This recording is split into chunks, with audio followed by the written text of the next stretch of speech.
Rogue Knight by Illuviar 61, Chapter 20, Part 1. Disclaimer: I do not own Gundam Seed or Star Wars. They belong to their respective copyright owners. This story is not created with commercial aim. I make no money from it. Phase 20, Red Dawn, Part 1. Republic Cruiser Chimera. First Assault Fleet Flagship, high orbit over Geonosis. "Look that station go!" exclaimed one of the sensor operators. "Easy, kid. Remember where you are." Pelion chided his subordinate. "Sorry, sir, it won't happen again." "Better not, though off the record I agree with the notion." Few chuckles answered the Commodore's quip. The heavy missiles did better than the initial projections called for, Lieutenant Olin added. "That's the second time the boffins knew what they were talking about." Yularan chuckled. "It makes me apprehensive. What's the status of our magazines?" "Down to 10% on the siege missiles." "Flush the rest of the birds. The fleet will advance. Capital ships are to concentrate fire on the remaining enemy mobile forces. Once those are dealt with, take out the Golans. Our escorts are to eliminate the defense platforms. Once the battle line is engaged, bomber wings are free to strike targets of opportunity." "Aye, sir. Relaying orders." =RK=. Couple of hours submerged into the Force, using the light side to recover from the strain caused by the battle meditation, an energy bar, and a lot of the local equivalent of aspirin did wonders for my disposition.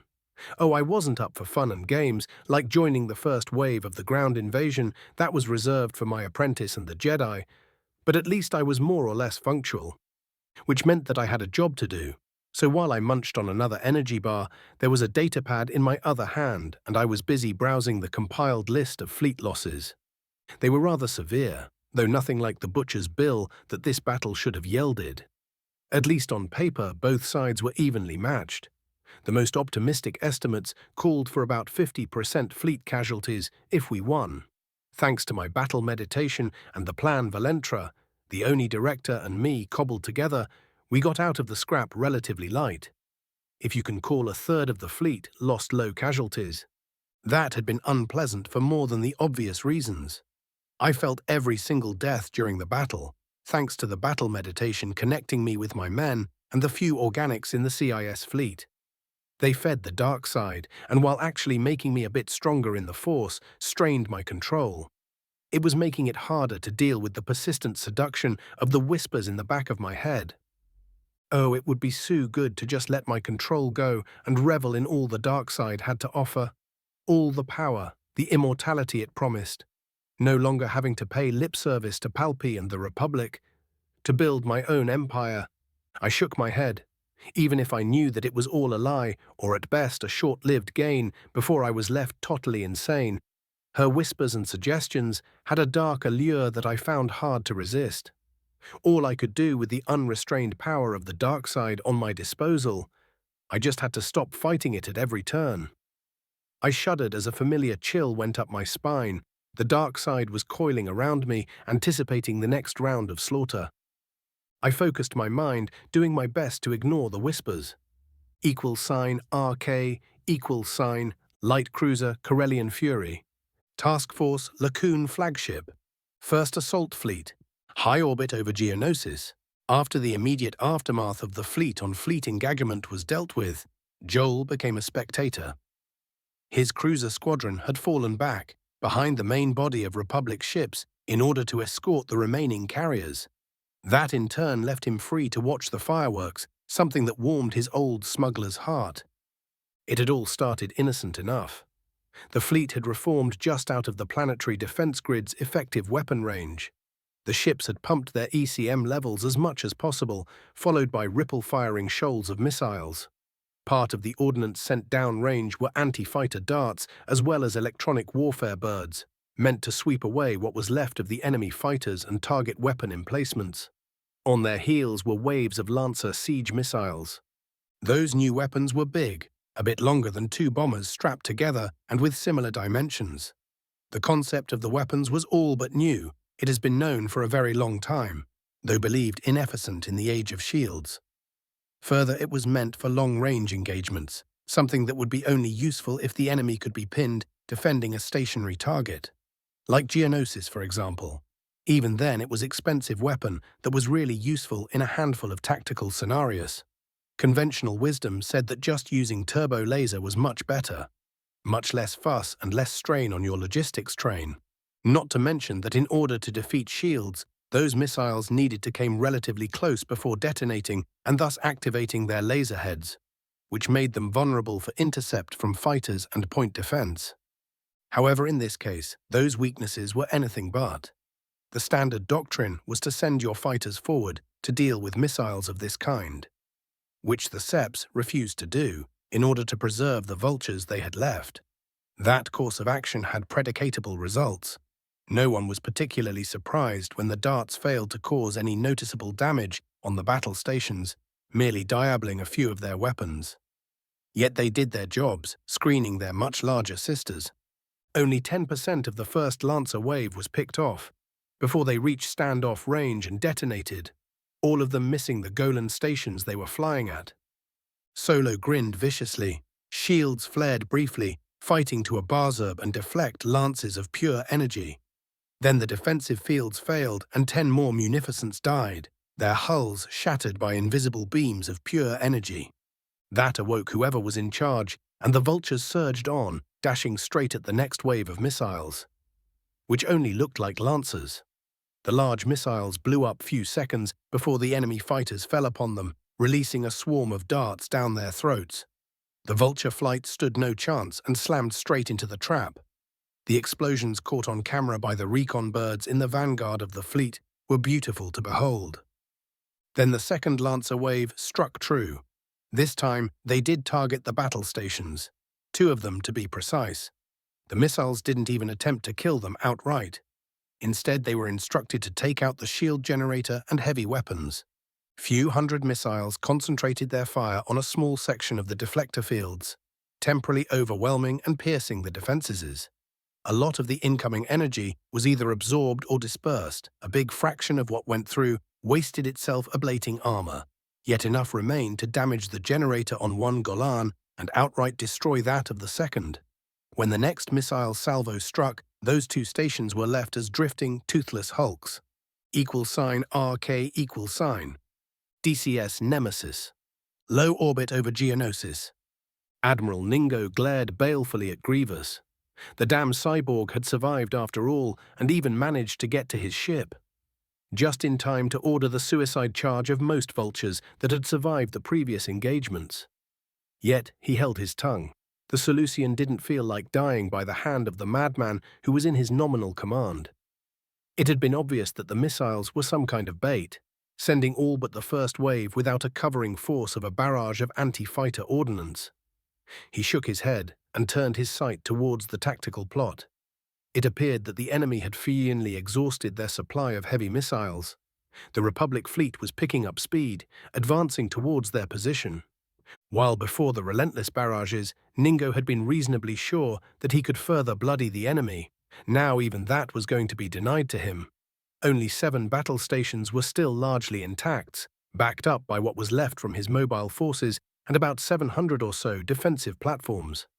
But the latter were more or less evenly spread over the planet, unable to concentrate their firepower for the final round of the space battle. Even words, now there was insufficient number of fighters left to blunt the impending attacks from Republic bombers, which were massing up together with their own escorts. Maneuver our remaining units behind the Golans. We'll use them as a shield until the enemy is in effective range, Ningo suggested. That way their mobile forces, which were much less defended in comparison, would survive longer and would have a chance to take out enemy ships weakened by the battle stations. Multiple new contacts detected, exclaimed one of the B-1s, which was monitoring the sensors. So their ground units arrived, muttered the Admiral. And thanks to your incompetence, we no longer have the forces to intercept them, Grievous seethed. The Admiral rolled his eyes behind his back and called the sensor data.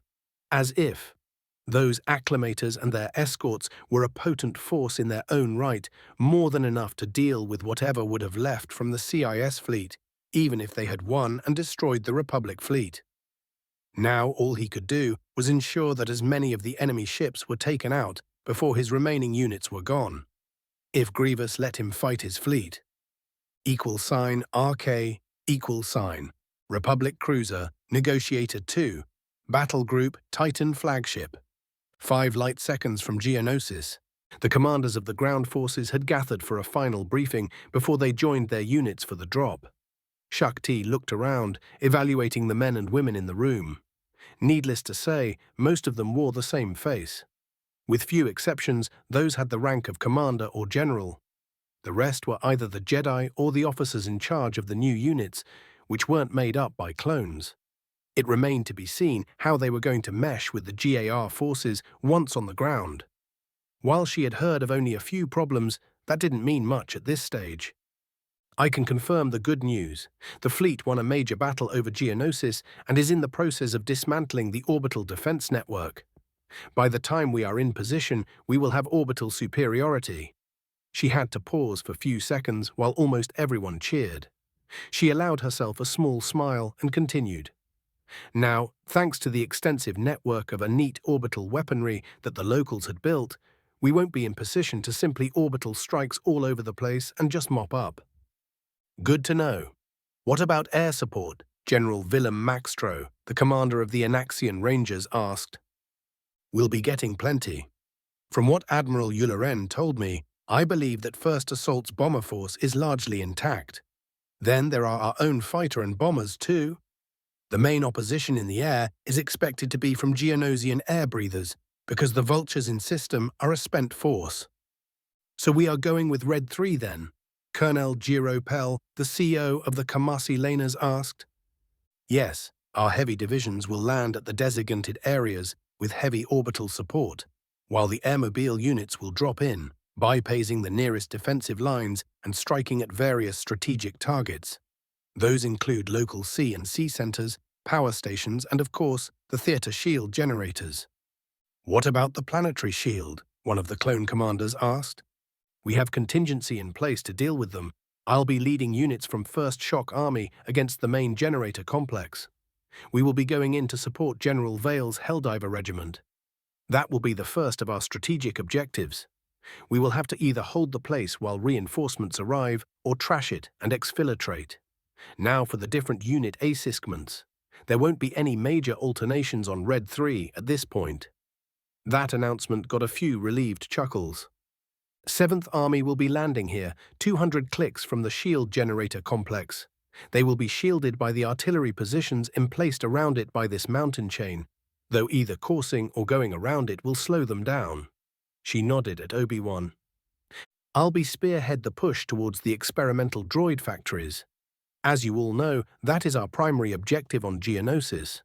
Unfortunately, the place is protected by extensive network of overlapping theater shields, so we will have to crack it the hard way.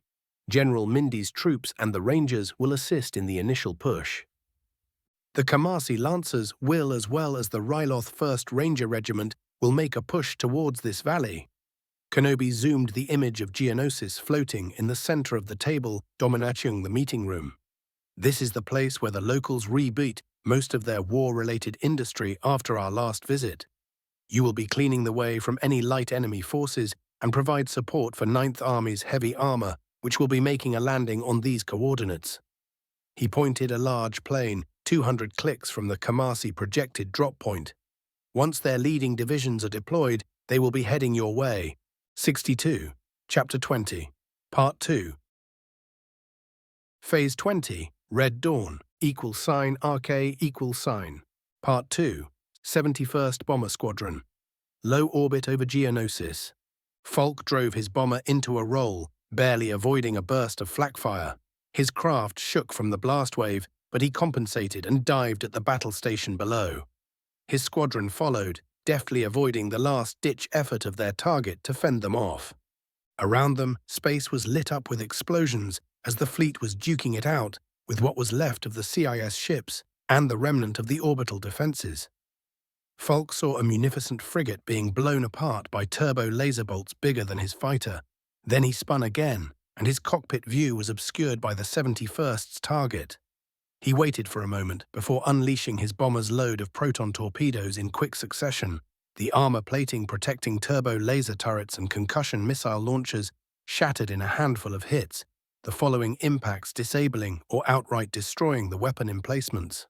By the time his squadron finished their run, a quarter of the Golan's offensive firepower was gone. Falk glanced at his readouts. 2 of the newbies didn't make it. He shrugged, privately glad that he hadn't gotten to know them all that well before banking right. "Good job, lads. Follow me in. We are making another run, then we are off for reloading."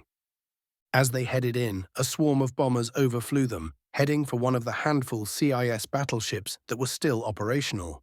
He doubted that the battle wagon would be more than a powerless hulk once they were done with it. However, the battle wasn't as one-sided as the lieutenant might have hoped. While he was diving at the battle station, he had a great view of a Venator, which went afoul of 2 Golans, and was pounded into scrap before most of the station's weapons could be silenced. =RK, Republic Cruiser Chimera, 1st Assault Fleet, flagship high orbit over Geonosis. Sir, the remaining Confederate ships are making a break for it. Their frigates are screening that DCS. The sensor operator shouted.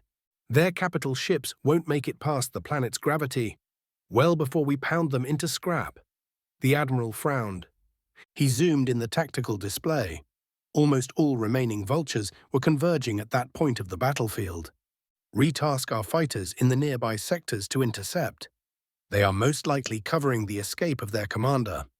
Concentrate the Guardian system efforts on that sector too.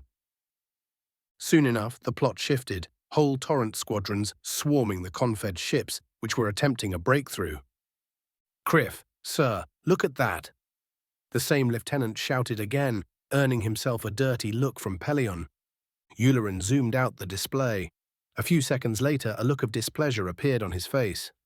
"RK, Talon Squadron high orbit over Geonosis.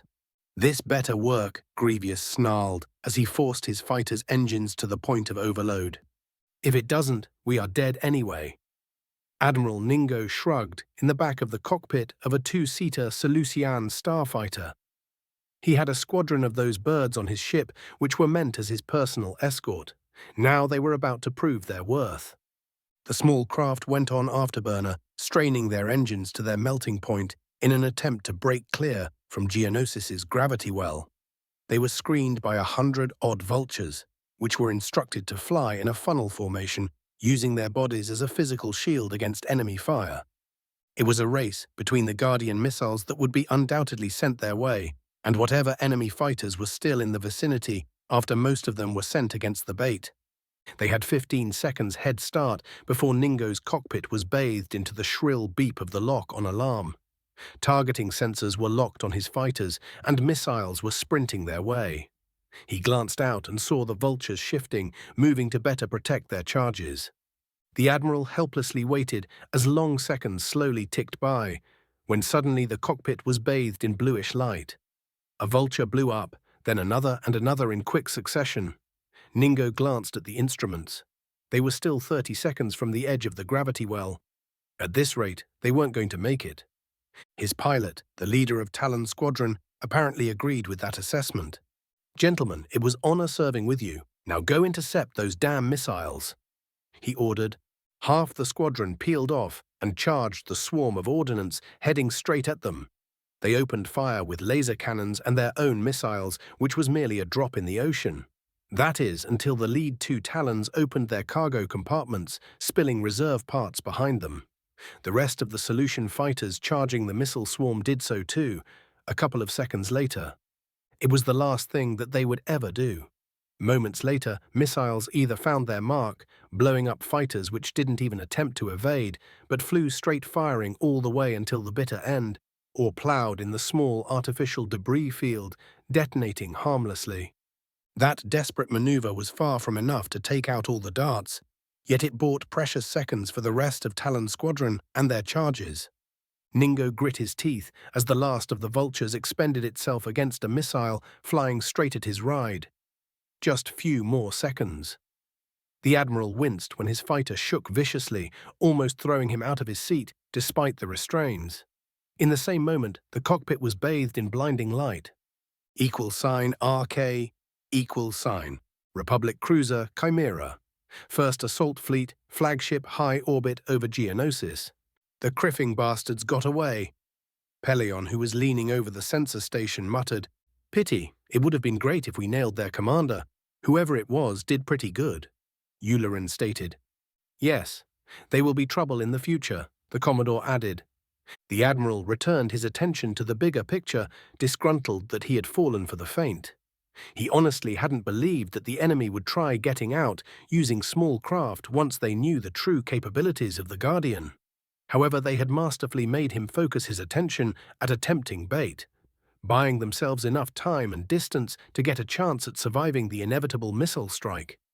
He silently cursed the missed opportunity at depriving the enemy of one of their competent admirals and turned his attention at mopping up the orbital defenses. Freedom's battle group had the breakout attempt well in hand, and the rest of the fleet was reducing the remaining 2 Gollans. Those would be dealt with shortly by bomber wings, which were already moving in for the death strike. "Sir, we are mostly done here." Pelion surmised the situation. "However, the planetary shields are up and running. How are we going to deal with them?" "Apparently, it's a need to know." Yularen. It was. A new voice interjected. "I have an acquaintance down there." He waved at the planet below. "It remains to be seen if we'll be taking the shields the easy or the hard way." The Admiral turned around to see General Vale entering the bridge, looking somewhat better. At least he didn't look like the death warmed twice over. Pelion looked incredulous at his commander. "A single being?" he exclaimed. "Yep, he is perfect for the task." =RK=, Planetary Shield Generator Command Center, Geonosis. Vikal Plog surveyed his domain from a raised platform in the middle of the room. He was the Geonosian elite in charge of one of the most important installations on his home world, and by the Queens, he was going to make sure it ran perfectly.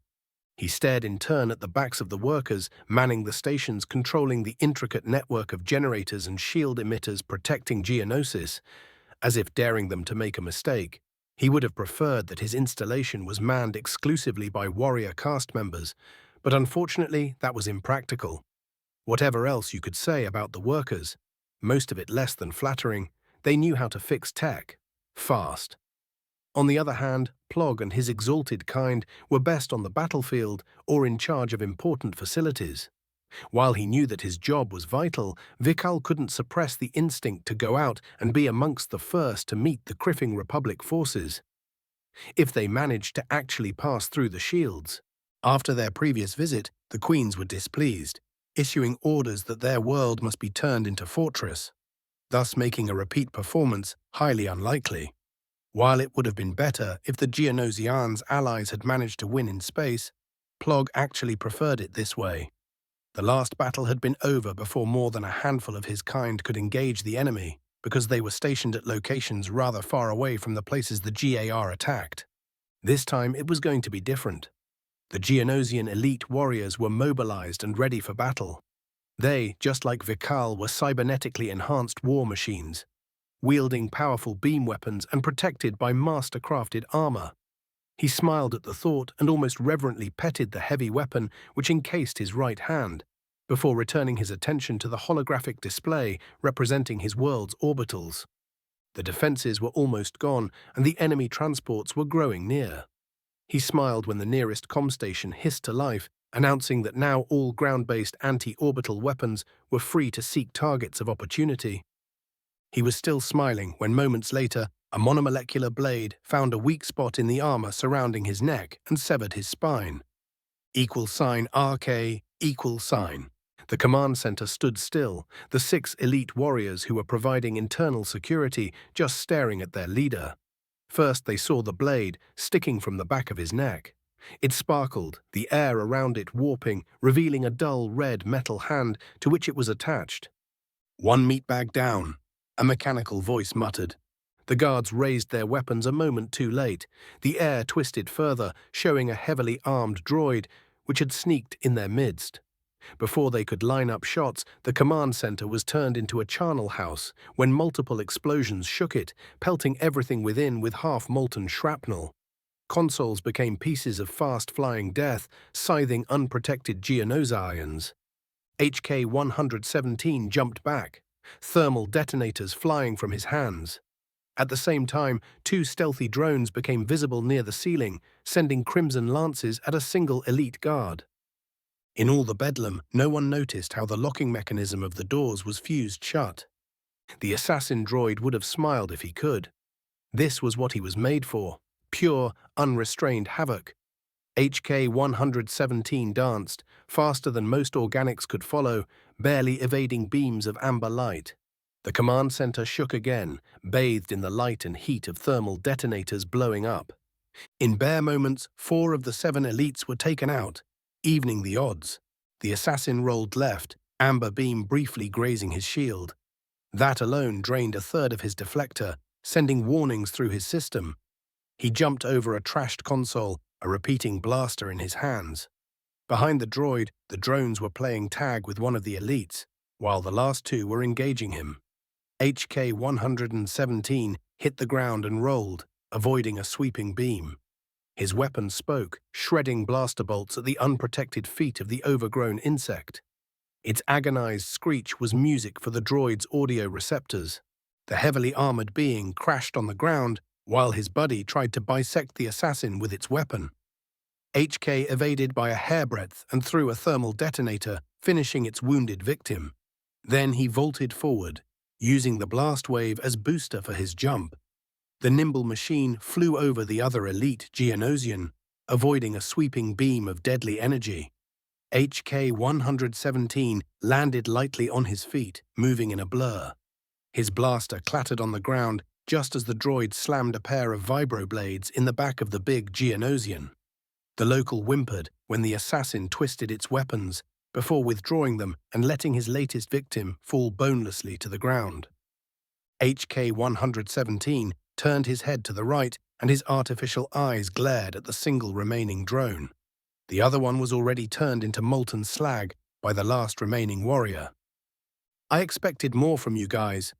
The droid shook his head sadly. "You couldn't handle just a pair of meatbags."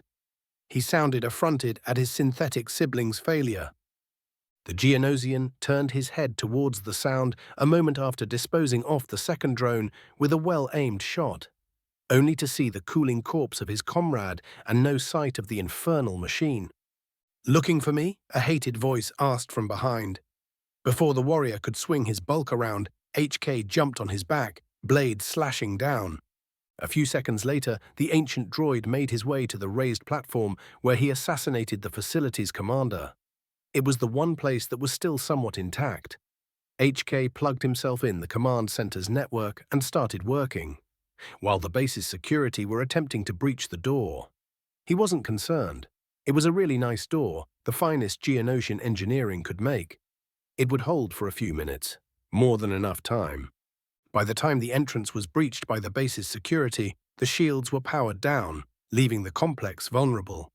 It would be 15 minutes before one of the secondary command centers could bypass the lockdown initiated from the command center.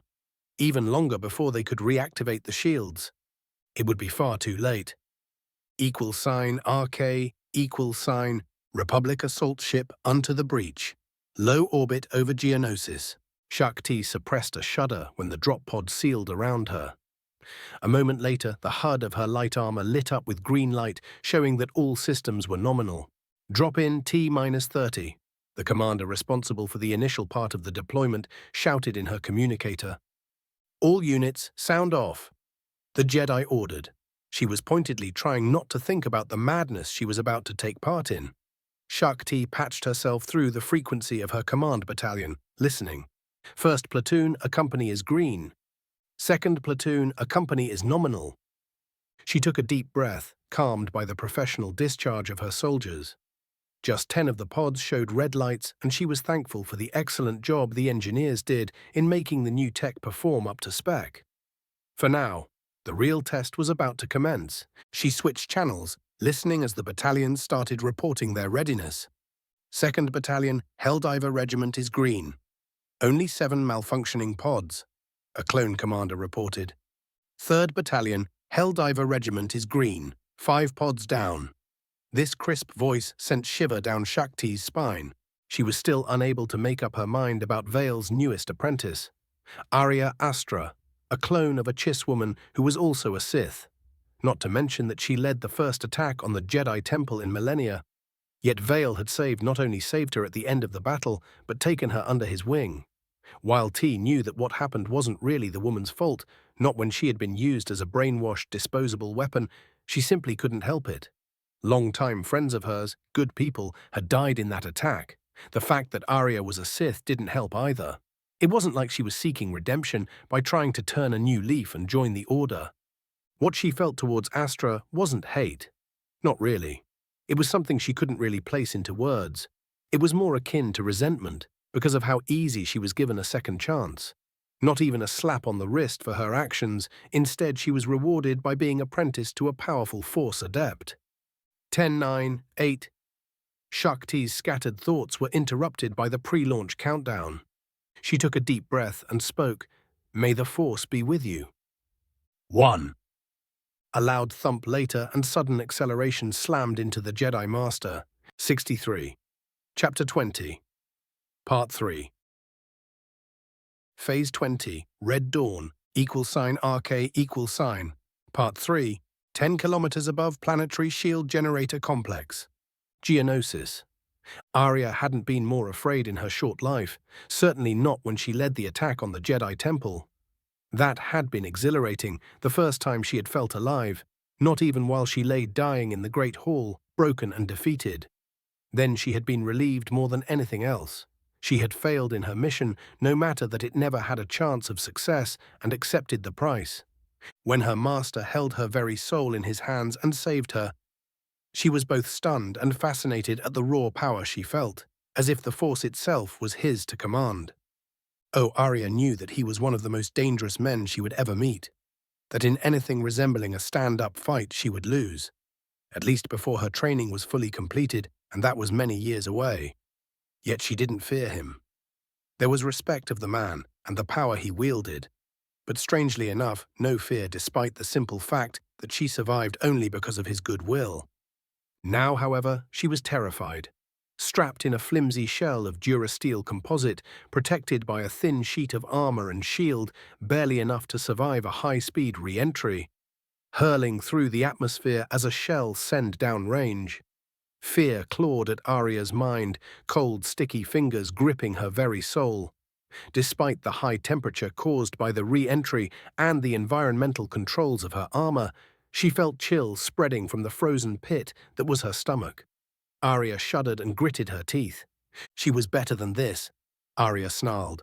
She loathed her fear. It was a weakness, making her vulnerable. It was unacceptable. That thought was promptly thrown out of her head when her pod jumped and shook. Arya squeaked, dimly remembering that it was all going according to plan. The drop pod was supposed to enter a wild and erratic flying pattern, making it harder to hit. It didn't help her. At all.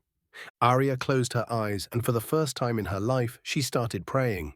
First to the Force and then to anyone, anything that was listening. No one was listening. Her ride started shaking even harder, as if it was already coming apart. Alarm blared and sudden wave of de-acceleration slammed into the young Sith. Arya had time for one last shriek before the pod peeled off around her, letting her freefall for the last kilometer or so. Her HUD lit up with warning signs, marking targets of opportunity and active sensor envelopes. "Kriff!" Arya shouted just as the gravity re-established its hold over her. Finally, her training kicked in, moment after a rail round buzzed near her head.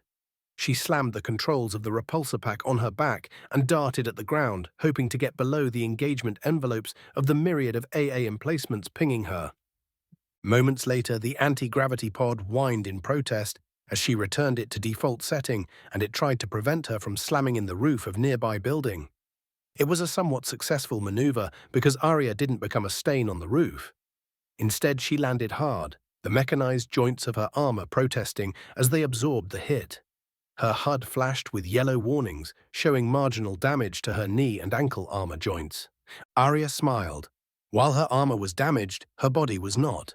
More importantly, she was back on a firm, solid ground. Roof. Whatever. She wasn't falling down from orbit anymore, and that was the important thing. The Sith in training retrieved her carbine from its magnetic hook on her back. discarded the spent repulsor pod, and looked around, using both the Force and her armor's built-in sensors to get her bearing. She was about a click from the control center of the shield generator complex, which was the primary target. Shock troopers and pieces of pods were raining around her, further confusing the defenders. Arya braced herself. She had wasted entirely too much time on that roof. It was time to join the action. She took a deep breath, trying to calm down a bit her heart, which was pounding like a jackhammer in her chest. It didn't help. Damn, and we Sith were supposed to be fearless, she muttered. Arya gulped, steeled herself, and sprinted toward the edge of the roof. =RK=, Planetary Shield Generator Complex, Geonosis. Woohoo! Boyle exclaimed as he slammed into a confused B-1 droid, instantly turning it into a pile of scrap.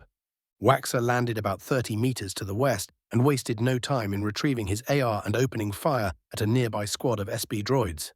He shot the nearest, which was facing him, and then pumped a grenade in the midst of the others. The following explosion threw mechanic limbs and heads in all directions. "Criffet, that was awesome!" Boyle shouted at his brother, who was dashing his way. A woman shrieked nearby. The clone whirled that way, his blaster at the ready. His grin grew wider when he saw the general's apprentice jumping from the roof of the building to his left. She opened fire from mid-air, suppressing a pair of command droids which were sneaking at him. Her wild bursts nailed one, which made for an awesome video. The other machine ducked behind a nearby cargo hauler. While the droid found temporarily reprieve from the crazy lass, it made a perfect target for Boyle, who didn't waste the opportunity and blew up the clanker. "Ma'am, Troopers Waxer and Boyle reporting. What are your orders?" Arya stared at them for a few seconds before shaking her head and pointing at the biggest building on their right. "We are taking the control center." "Just the three of us?" Waxer asked, a hint of incredulity creeping in his usually professional voice. "Awesome." Boyle grinned. "Do I look suicidal?" she asked, sounding affronted. "They are coming with us," she waved behind the pair. "The more the merrier." Boyle shrugged. His HUD was showing the better part of a company of helldivers converging on their position. "Criff, my HUD's busted," Waxer grumbled after glancing behind them. "Just shoot any clanker or overgrown insect you see," he quipped at his brother. "Enough chit-chat, we are going in," Arya ordered and sprinted towards the command center. The two clones glanced at each other, shrugged and ran after her. =RK=, Republic Cruiser Negotiator 2. Low orbit over Geonosis. Obi-Wan stared at Cody's smug-looking helmet, then at the heavy blaster in the commander's outstretched hand. "You are never going to drop it, are you?" Kenobi moaned, resignation written all over his face. "And risk that you slide back to your old ways?" The clone shook his head sagely. "Not a chance, sir. Now grab the Criffing blaster and that rocket launcher." "Vale put you up to this, didn't he?" "The general might have given us a suggestion or two." Obi-Wan was positive that Cody was beaming under his helmet. "Did he now?" the Jedi asked. "Yep, no charging the enemy to get into melee range for us. Next time you decided that doing so is a great idea, we'll just let you go on your own and provide moral support while staying back in cover." "Ah, so he did read that AAR, among others. It might please you to know that he had some enlightening things to say to us because we chose to charge right after you." "I have no doubt about that," Kenobi muttered. "So let's make sure. No suicidal charges, attacking well-defended position with light weaponry." Cody started checking out items from a mental list. Obi-Wan groaned. He could swear that the nearby clones were snickering at his predicament. "We'll be in position in 3. All units board your transports and strap up." The voice of the cruiser's captain blasted from hidden speakers. "You heard the skipper," Cody roared. "Mount up on the double." The commander returned his attention to Kenobi. "Good luck, General." The clone handed him the heavy blaster and headed towards his own transport. Kenobi shook his head, a small smile creeping on his face. At least Cody and the rest of his troopers were warming up a bit towards him after the disaster that was Ryloth. When he thought about it, his face became a granite mask. That battle had been an utter mess, and he had been chewed up about it by both Vale and Valentra. Hell, Right now it was a part of the officer training course as a textbook case on what not to bloody do. Obi-Wan jumped in the LAAT that would be carrying him down, placed his blaster on the weapon rack, and unhooked his helmet from his belt, where it had been hanging, before placing it in place and sealing it. At Ryloth he had acted as he has been trained, as a peacekeeper, and it had gotten a lot of people killed, including the villagers who he had hoped to save by not engaging the enemy with heavy weaponry in their vicinity. That had backfired in spectacular fashion, though not as bad as with Skywalker's unit. Once that debacle had been over, after he had been debriefed on the operation by GAR brass and intelligence officers, something that was now a SOP after any major operation, minor too if it was practical, all his mistakes had been pointed out to him in painstaking detail. Then he had been handed some light reading books on military tactics and strategy. To top it all, he and the Jedi officers on Coruscant, who weren't expected to be immediately shipped out to the front, were sent to mandatory short courses of command training, as Valentra had dubbed it. Most of it had been useful stuff, downright vital even.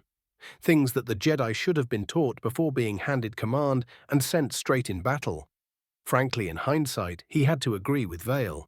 Considering some of his command decision, it was a miracle that Cody or one of the other clones hadn't fragged him. Kenobi was returned to the present when the two squads that were supposed to act as his bodyguards piled in and started strapping in. He briefly glanced at each one of them. They and their brothers would live or die based on how good a job he did as a general. Obi-Wan gulped. For this operation, all ground forces that were nominally under his command were present. He had the fate of more than 100,000 men in his hands. It should have been just as every other time a Jedi had a job to do. He should be viewing them with a dispassionate detachment, not allowing any sentiment he might be feeling to color his better judgment. That would have been the case if Ryloth never happened. His friendship with Cody and few of the other clones under his command wouldn't have mattered. Or the way he had almost lost it during that ill-thought battle. Now, however, Obi-Wan simply couldn't force himself to view his men as simply assets that needed to be spent to achieve victory, the way a proper Jedi was supposed to. "We are deploying in 20. Clear the hangars," the captain ordered. Moment later, alarms came to life and a calm female voice started a countdown. Obi-Wan closed his eyes and called the Force to his aid. Her cool embrace calmed him down, yet provided no answers. The countdown came to 0 and the LAT shot out of the hangar, joining thousands of others which were about to make Plantitfall. Below them, heavily shielded acclimators were already entering the atmosphere, preparing to provide close air support before disgorging their own gunships and transports closer to their targets. With the planetary shield up, such an attempt would have been a suicide, but now with the fleet busy delivering orbital strikes, most of the first assault wave would make it down, and the real bloodbath would begin. Kenobi opened his eyes and stared at the holotank in the center of his LA-80, which was showing the tactical situation. Despite the overwhelming surprise and the saturation orbital strikes, transports were winking out of existence, taken out by ground emplacements that were silenced seconds later. Obi-Wan's eyes narrowed. His men were already dying, and he couldn't do anything to help them. Vale's words echoed in his head.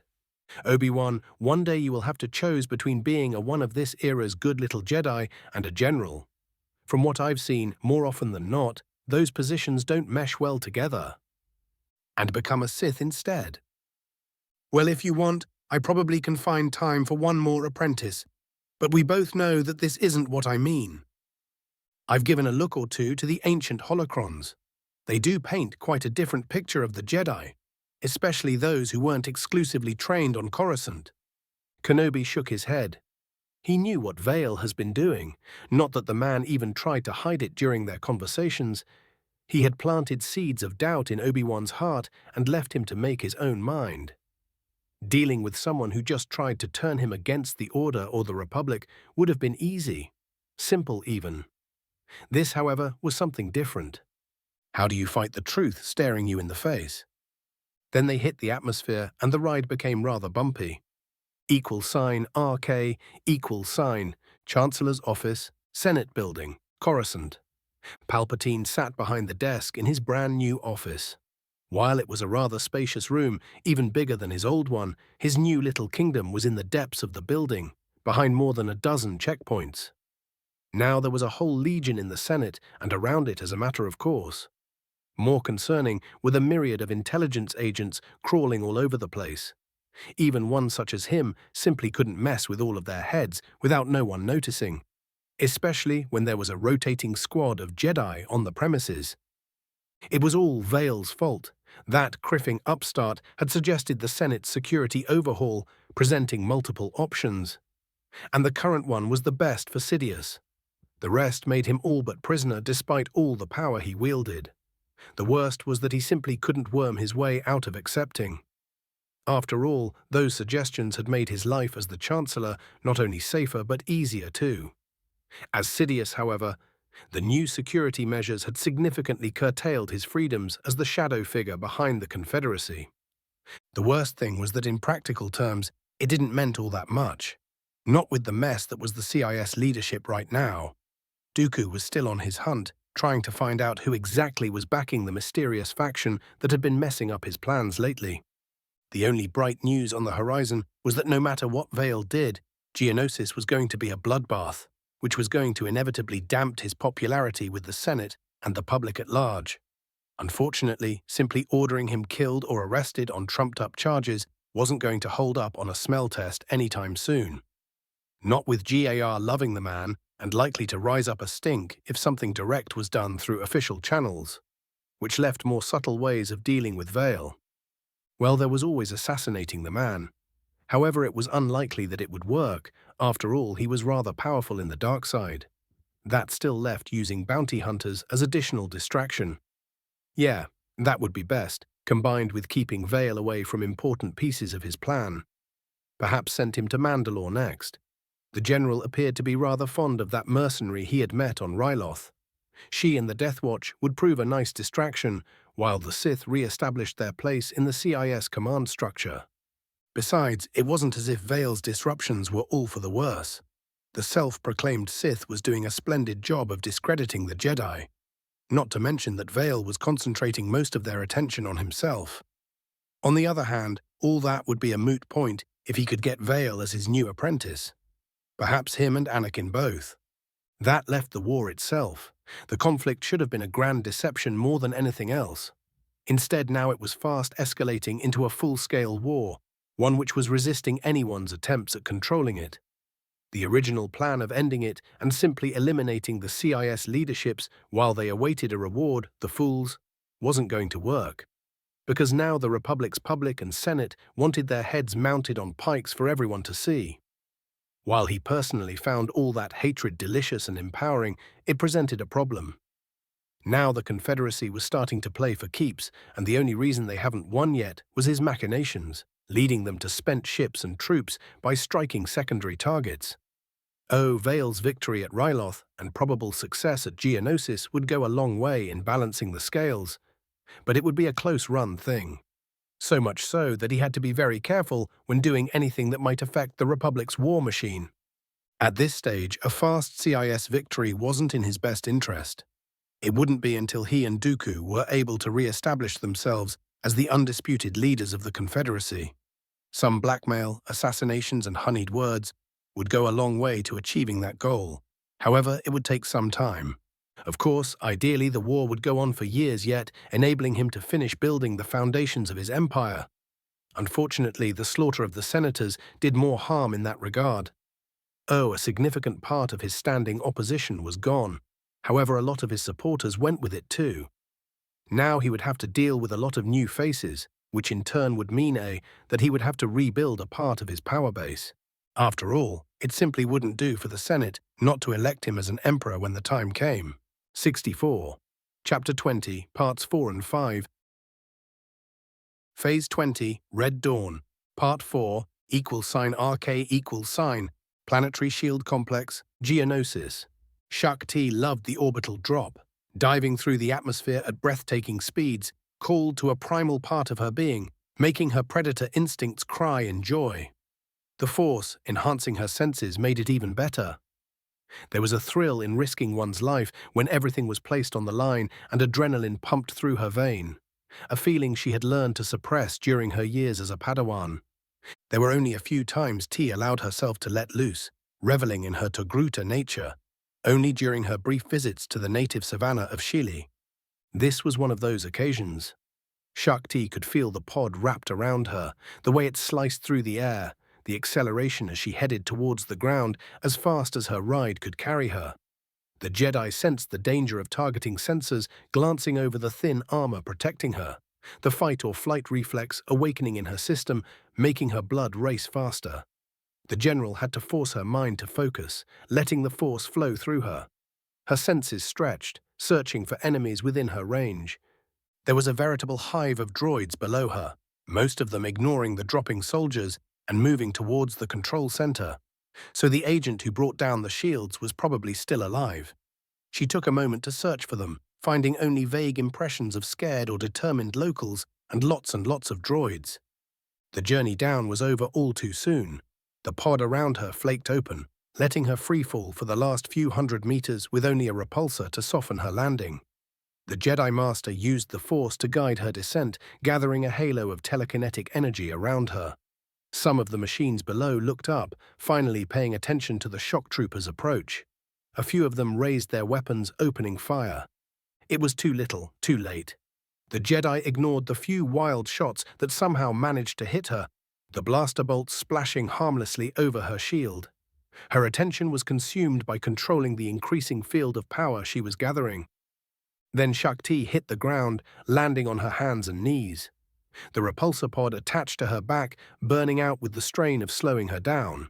The moment she touched down, the Jedi released all the gathered energy in a tightly controlled shockwave, throwing away every single droid in a 10-meter radius around her. The machines flew like ragdolls, breaking apart when they hit a solid surface. The Jedi stood up, her lightsaber eagerly jumping into her open palm, following her will, and she dashed forward, heading for the nearest group of droids. To her right, the open entrance of the command center as inviting target. However, Shakti had no intention of getting herself exposed to whatever defenses waited there. Instead, she charged a squad of SB droids, introducing them to her blade. All around her, the Helldivers started landing, raining plasma and explosives upon the exposed enemy. Among them was a familiar presence, casting dark shadows through the Force. The Jedi Master frowned. Vale's new apprentice had just arrived. Shakti submerged herself deeper in the Force, ignoring the rising anger within her heart, caused by the new presence, and continued dicing droids. At least that had calming effect upon the Togruta. =RK=, Republic Cruiser, Chimera. First Assault Fleet Flagship. High orbit over Geonosis. Commodore Holt's battle group will be brought up to full strength within the hour, Yularen reported. Good. She is to hit the targets on the Alpha list immediately after her command resupplies. Are you sure, sir? The Admiral asked. Yes, don't worry. I'll deal with it if someone says that I'm exceeding my authority. Your plan will escalate the war even further. Can't be helped. We've been very lucky so far. However, the Republic is one major operation going awry from being put back on the defensive. Right now, we have a temporary advantage in space, and the window of opportunity will close shortly, as you very well know. I've seen the figures. The CIS will make good on today's losses. Within 2 to 3 weeks, we won't be having much new construction coming online in the same period. Yularen frowned. At least we have the Corellians on our side. Without their aid, this wouldn't be possible. How would their government react? Positively. I raised the possibility with their Governor-General and Senator Iblis. Having one of their officers in charge would help soothe them too, the Admiral added. That's politics for you. It's not like you don't know it, Wulif. You can't get to such a rank without getting your hands dirty by dealing with the Senate's finest. I have no idea what you are talking about, General. He attempted, looking innocent. Right. Now back to work. What's the situation with the ships Skywalker borrowed? Yularen's expression became thunderous. SAR is going over the somewhat intact wrecks. At least 2/3 of the crews are gone for sure, and most of the ground forces. His ship crash landed about 1,000 kilometers from our nearest LZ. Orbital scans confirm that there are survivors who will be swarmed by the natives soon. I have half a mind to let the idiot to his fate, I muttered. Anakin's stunt had wasted the lives of a lot of good men. something which could have been avoided if the young fool stopped to think and came to me for help. Hell, we might have gone with exactly the same plan, just using skeleton crews and keeping the ground ponders and not essential personnel off the Venators. Still, he might prove useful for something. Besides, the men stranded with him didn't deserve to die because their commander was acting like immature imbecile. Subject the surrounding area to saturating orbital strikes before sending in escorted assault shuttles to pick up the survivors. At least 2 squads of special forces too. They are to place General Skywalker under arrest and bring his damn carcass here. I'll see to it. Is that all? Yeah, just keep the fleet on alert in case the Seps still have a surprise or two for us. I'll go check the progress of the ground forces. Part 5. Elat Troop Transport en route to LZ Kyber. Geonosis. The initial landings were going much better than Obi-Wan expected. The uncontested orbital superiority had something to do with that. Then again, Vale's disregard for the locals and their world helped too. Every time when someone or something opened fire on the descending transports, it was promptly obliterated from orbit. The exceptions were the long-range proton cannons, which were protected by theater shields. However, those weapons were mere nuisance. All landing zones were chosen, so they were out of effective range from those positions. Even in this situation, with the GAR having almost all possible advantages on their sides, Kenobi knew that the first phase of the invasion was anything but bloodless. He could sense clones dying when their transports were struck by lucky enemy shots. He could sense groups of locals scream for a brief moment before their existence was snuffed out by return fire. Kenobi's shoulders slumped. He had thought that Ryloth had been bad. Compared to this, it was a joke. Even without trying, he could feel the force shift as people and other living things were immolated by turbo laser fire. He concentrated, reinforcing his mental shields, and the death cries became subdued and eventually quiet enough so he no longer heard them without trying. That very act made him feel shame, as a coward who ran from the truth. Which was simple one. As a Jedi, he had no place on this battlefield, no matter if his cause was just or not. What he and his fellow Order members should have been doing was to try mediating peace. Unfortunately, that speeder had long left. There could be no settlement, not after Naboo, Coruscant, and Ryloth. There was only one path left to follow, and it led to the Confederation surrendering unconditionally. A spread of turbo laser bolts struck something just over the horizon, lighting it up with sapphire fire. Obi-Wan recoiled, feeling tens of thousands die. "What the criff was that?"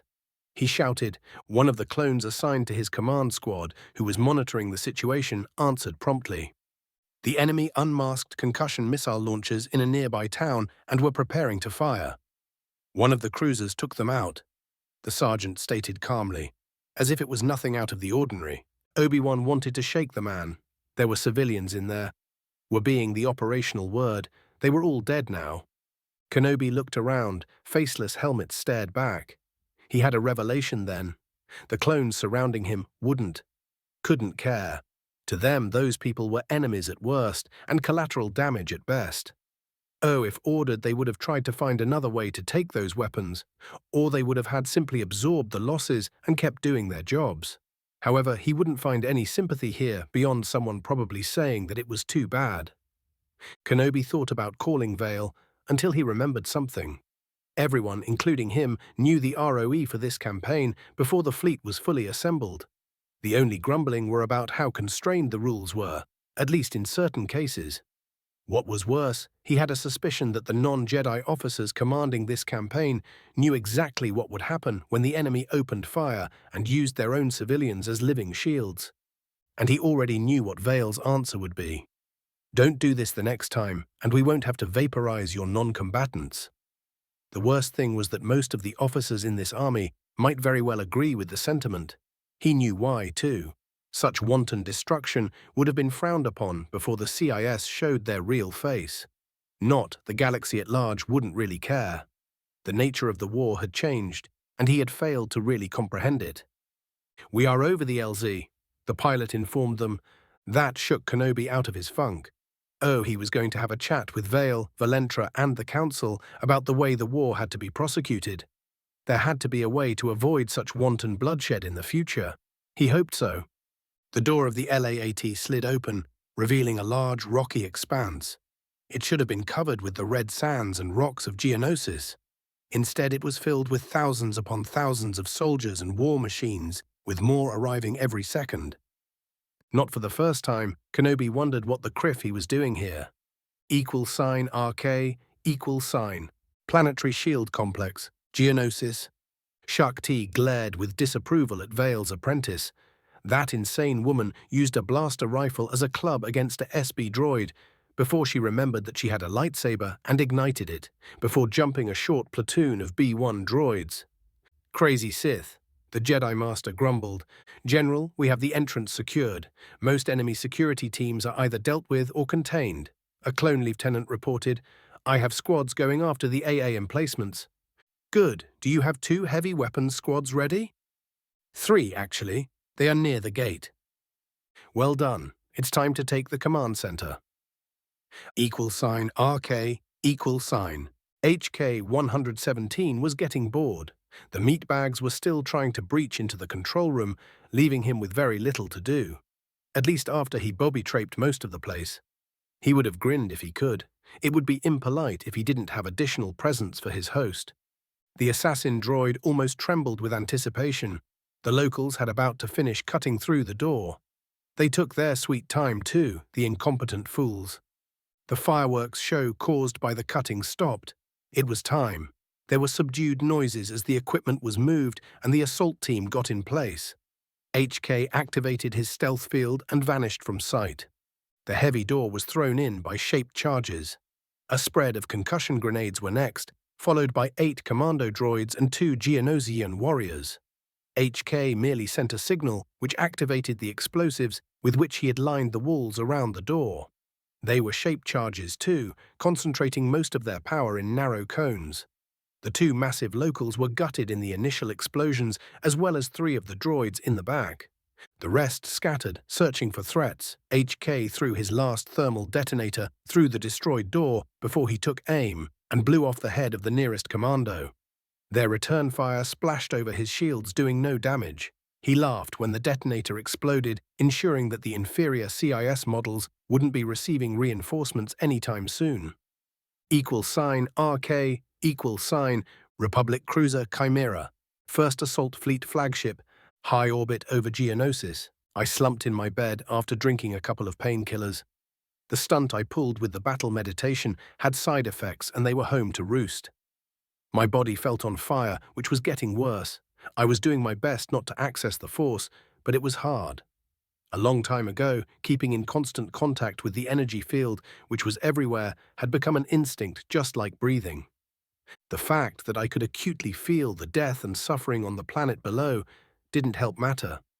The opening moves of the invasion were feeding the dark side, indirectly making me and any Sith who might be in this system a bit more powerful. It was a small, subtle thing, not really measurable unless it was over a long period of time, but it was nevertheless true. It was one of the greatest traps of the dark side. She fed on strife, conflict, and suffering. In turn, she made the Sith being in their vicinity more powerful, even if they weren't actively participating. Even worse, she twisted one's perceptions, making them enjoy sensing those negative emotions. It was no wonder that most, if not all, Sith got insane in the end. It was addicting, making you crave more and more violence and suffering. It was something I reveled in after my training in the Sith Academy. If it wasn't for meeting Vet and later Ashara, I would have succumbed to the madness. They kept me safe, and more importantly, they were my consciousness. Here and now, there wasn't such a person in my life. While there were a few people I would call friends, none of them counted as far as keeping me in check went. I closed my eyes, exhaustion numbing my senses. The dark side of the Force laughed all the way until sweet oblivion claimed me. $RK, my naughty apprentice. A painfully familiar voice rumbled to my right. I cracked an eye open and groaned. Garish yet tasteful robes, check. Short blonde hair, check. My second Sith Master. Just my luck. You look better, I quipped. Damn, my head hurts. I know, it's great. She winked at me, bloody infuriating woman. Am dreaming, ain't I? Oh, do I feature often in your dreams? You know very well that I don't dream. You taught me the technique to secure my mind during sleep yourself. I also know how to bypass it at need, apprentice. I haven't been your apprentice in a long, long time. Now. Even if you helped me arrange my death, I don't remember terminating our relationship, Vale. She pouted, as if you couldn't have jumped in another body without my help. Details, she sniffed. So any reason to haunt my dreams? I'm glad you asked. There was glint in her eyes. Yeah, that one. What did you do this time? I'm actually going to ask for help. Pull the other one. If you insist, it will be a moment. I just need to find my shock gauntlet. Ah, no matter. She raised her left hand, purple lighting dancing between her fingers. It's you all right. What did I do to deserve that? Do you want me to answer as a Sith Lord or like one of the lesser beings populating the galaxy? She gave me a disarming smile. What do you want? I'm in a bind and you are going to rescue me, my knight in not-so-shining armor, she declared imperiously. I'm a damn Sith. Leave that nonsense for the Jedi. From what I hear, these days they are even more pathetic than usual. Zash snorted. I can't honestly disagree. I shrugged. Most of the Jedi weren't that impressive. On a very good day. Now, how soon can you come and rescue me? I gave her a deadpan look. I might have made a tiny miscalculation and ended in a bind. She pouted. And that's my problem. Why exactly? I already have one wannable Sith Lord and his cronies as competition. Why the hell would I want to unleash the real deal? Because you have much bigger problem than Sidious? Now that got my attention. Not that I trusted anything she said, no matter how fun she usually was. Ah, I got you now. She jumped in triumph. Honestly, considering her general bearing and attitude, Zash would have been killed a long time ago if she wasn't one of the most powerful Sith I've ever met. Most Sith took offense at her usually chipper and cheerful attitude. Then again, most who were dumb enough to voice their displeasure didn't live long, or just got embarrassed depending on her mood. Zash! There was a hint of warning in my voice. She grinned. I need you to retrieve the body I'm currently stuck in, and get me a new one if it's not too much trouble. Why now? I finally got back enough of my powers to manifest myself this way. I glared. Oh, don't be like that. I know you like me. I do. You are my favorite Sith, which isn't a secret. That still doesn't answer the question why I might consider helping you and making my life much more difficult. 2 reasons. She smiled brightly. Then she proceeded to tell me why I was going to rescue her and like it. I didn't stop cursing long after I awoke, hours later. After wrapping the mess on Geonosis and dealing with Skywalker, I had my job cut off for me. =RK=, Old Republic Assault Cruiser, Victory. High orbit over Tython. A force projection appeared in front of a stasis pod containing a desiccated corpse. The apparition of blonde woman smirked before noticing another presence. She turned around and frowned. There was a force ghost waiting for her. Well, this is unexpected. To what do I owe the honor of your visit, Master Shan? Did he agree? But of course, my former apprentice is a gentleman, not like yours. Zash smirked. If he is, it's despite your efforts, not because of them. Spoilsport. You still haven't answered my question. I forgot. It's probably because of my state. The Sith waved at the stasis pod. My memory is not what it once was. You are enjoying this, aren't you? I'm still alive. All my enemies are now dead. Besides, I'll soon be free to conduct my research in peace. Zash grinned. What's not to like? Besides, my apprentice is still around to needle. How's yours? Oh, I forgot. He's insane, isn't he? I'm already regretting this arrangement. The former Grandmaster of the Order glared at her accomplice before vanishing. Zash chuckled with delight and closed her eyes. Her projection was slowly absorbed into the stasis pod containing her current body. 65. Interlude, Things Best Forgotten. Interlude, Things Best Forgotten. =RK=. Extract from Imperial Strategic Operations Archive. Retrieved from Dromund Kaas. Voice 1. It was an otherwise unremarkable system. Just a single white dwarf, a thin disk of rogue comets and useless rocks floating in space. and a frozen ball that an enthusiast astronomer might mistake for a tiny planet. Voice 2. Not surprising. Please continue. Voice 1. There were no resources of note there. The surrounding systems were similarly empty. Useless. Far from the trade lanes too, making sure that no one respectable would have a reason to go there. Thanks to the gravitation fields of a bunch of red dwarfs and a single lazily moving black hole, which were nearby, as far as interstellar distances go, that tiny ice ball was well protected from prying eyes. The voice paused, laughing bitterly. Voice 2. It was hard to find and even harder to reach hellhole. Voice 1. That made it perfect. It was exactly what the Bio-Warfare Division was searching for. And so, Black Site 34 was born. Just like its sisters, that place was meant for bleeding-edge research. Some of the best minds in the Empire were sent to work there. Some of the most insane, too. Voice 2. Genius and insanity are the two sides of the same coin. You were sent to do what the Empire required from you. Voice 1. Keep telling yourself that, Major. I know better. The man paused. A wet coughing could be heard. It was in one of those facilities, the ones built deep below the perpetually frozen surface of the planetoid, where we made a breakthrough, an unholy combination of hundreds of viruses. Then I enhanced it further, adding genes to strengthen its properties, so it could be more resilient, so it could spread faster, yet remain undetected for about a week or so. Voice 2. So you succeeded? Voice 1. The first man chuckled mirthlessly. Beyond my wildest dreams. That was before the Sith alchemist, overseeing the project, got personally involved, using the mysteries of the Force. He sneered. It's because of that damn madman. Voice 2. We are aware of the Darth's intervention. Voice 1. Are you really? When I was done, we had it. A strategic weapon that could gut the Republic in just a week or two, the scientist sneered. You know what he did with it, to test it. Heh, perhaps that's better in the end. Even your superiors decided to bury the project when they saw what it was capable of. The scientist paused. A note of horror entered his voice. You did it, right? You purged the black site?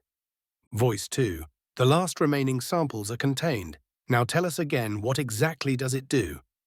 Voice 1. No. Fools, it can't be contained. It's just waiting. You need to… More wet coughing. Voice 2. Administer the sedatives. We'll try again tomorrow. Voice 3. He won't make it. It's burning through the antidote. Voice 2. Pity. Order the druids to purge the ship and then send it straight into the star. That criffing shit creeps me out. =RK, Lab 3, Imperial Research Facility. Crimson 71, Black Site 34, Outer Rim. It lay dormant for millennia, slumbering, waiting. The stasis tanks keeping it in check kept humming with energy, fed by matter annihilation plants buried near the frozen core of the small world. All of that was maintained by a horde of droids, making sure that everything ran as expected. The sentient machines futilely waited for their Sith overlords to return. For 4,000 years they waited, and no one came. Until now, the ancient ventilation systems shrieked to life, cool air flooding throughout the facility, and deep bellow endless corridors and fail-safes. An organism shuddered in anticipation within its stasis tank. For even in its slumber, it could sense fresh meat approaching. 66. Chapter 21, Part 1. Phase 21, Burning Sands, =RK, Part 1. Kelrexpo, Geonosis. It was just a small village, built around an oasis in the midst of one of this wretched world's deserts. A bunch of stone shacks surrounding a patch of rocky ground, which had a depression housing a well.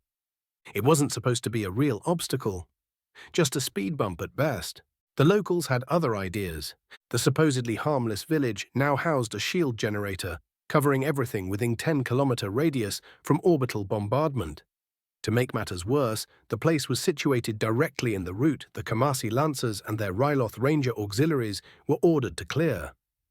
They were facing no light forces meant to simply slow down the Republic advance, and that had Colonel Pell glaring through the image enhancer built in his helmet.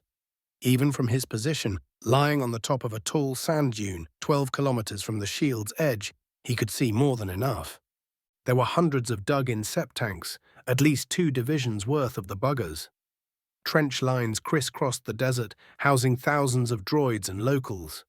Groups of the insectoids were patrolling, buzzing overhead, their comrades on stubby wings.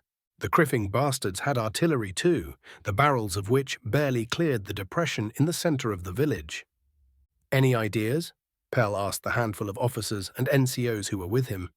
"Attacking them directly is out of the question." His XO grunted. "They will shoot us to pieces before we reach the shield, while we have to cross anything from 7 to 10 clicks. Whatever remains to actually engage the enemy will be easily dispatched. We can't wait for the Navy pukes to our jobs either. It will take days, and the whole area will be turned into molten rock." The most senior NCO of the Kamasi Lancers added his 2 credits.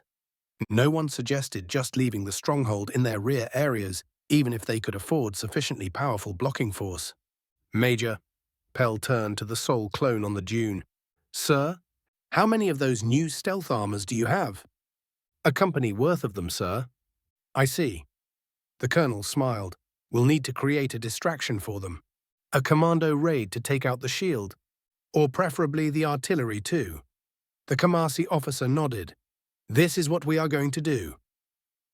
=RK=, Planetary Shield Generator Complex, Geonosis. Shakti rolled forward, just in time to avoid a concentrated beam of coherent light, which tried to cut her in two. The air above her hissed as heavy blaster bolts seared through it before slamming into the beam turret that was targeting her. The Jedi Master used the Force to brake herself a moment before the ensuing explosion sent a shockwave down the corridor. Fire and shrapnel rained over the invisible energy protecting her, deflecting or splashing harmlessly over the Force. Armored boots thundered behind her, and the heavy weapons teams advanced towards the next obstacle in their path. Shakti frowned when a hand was thrust at her to help her stand up. She looked up, and the frown deepened when she saw the Chiss woman. The Sith apprentice had fought next to her for the past quarter hour, ever since they started the assault into the bowels of the command center itself. The younger woman had fought more precisely and less insane once they were inside. It didn't help her case much. She still reeked of the dark side. For a moment, Shakti hesitated before she grabbed the offered hand and the Chiss helped her up. She wasn't going to be the one to act as an uncivilized savage.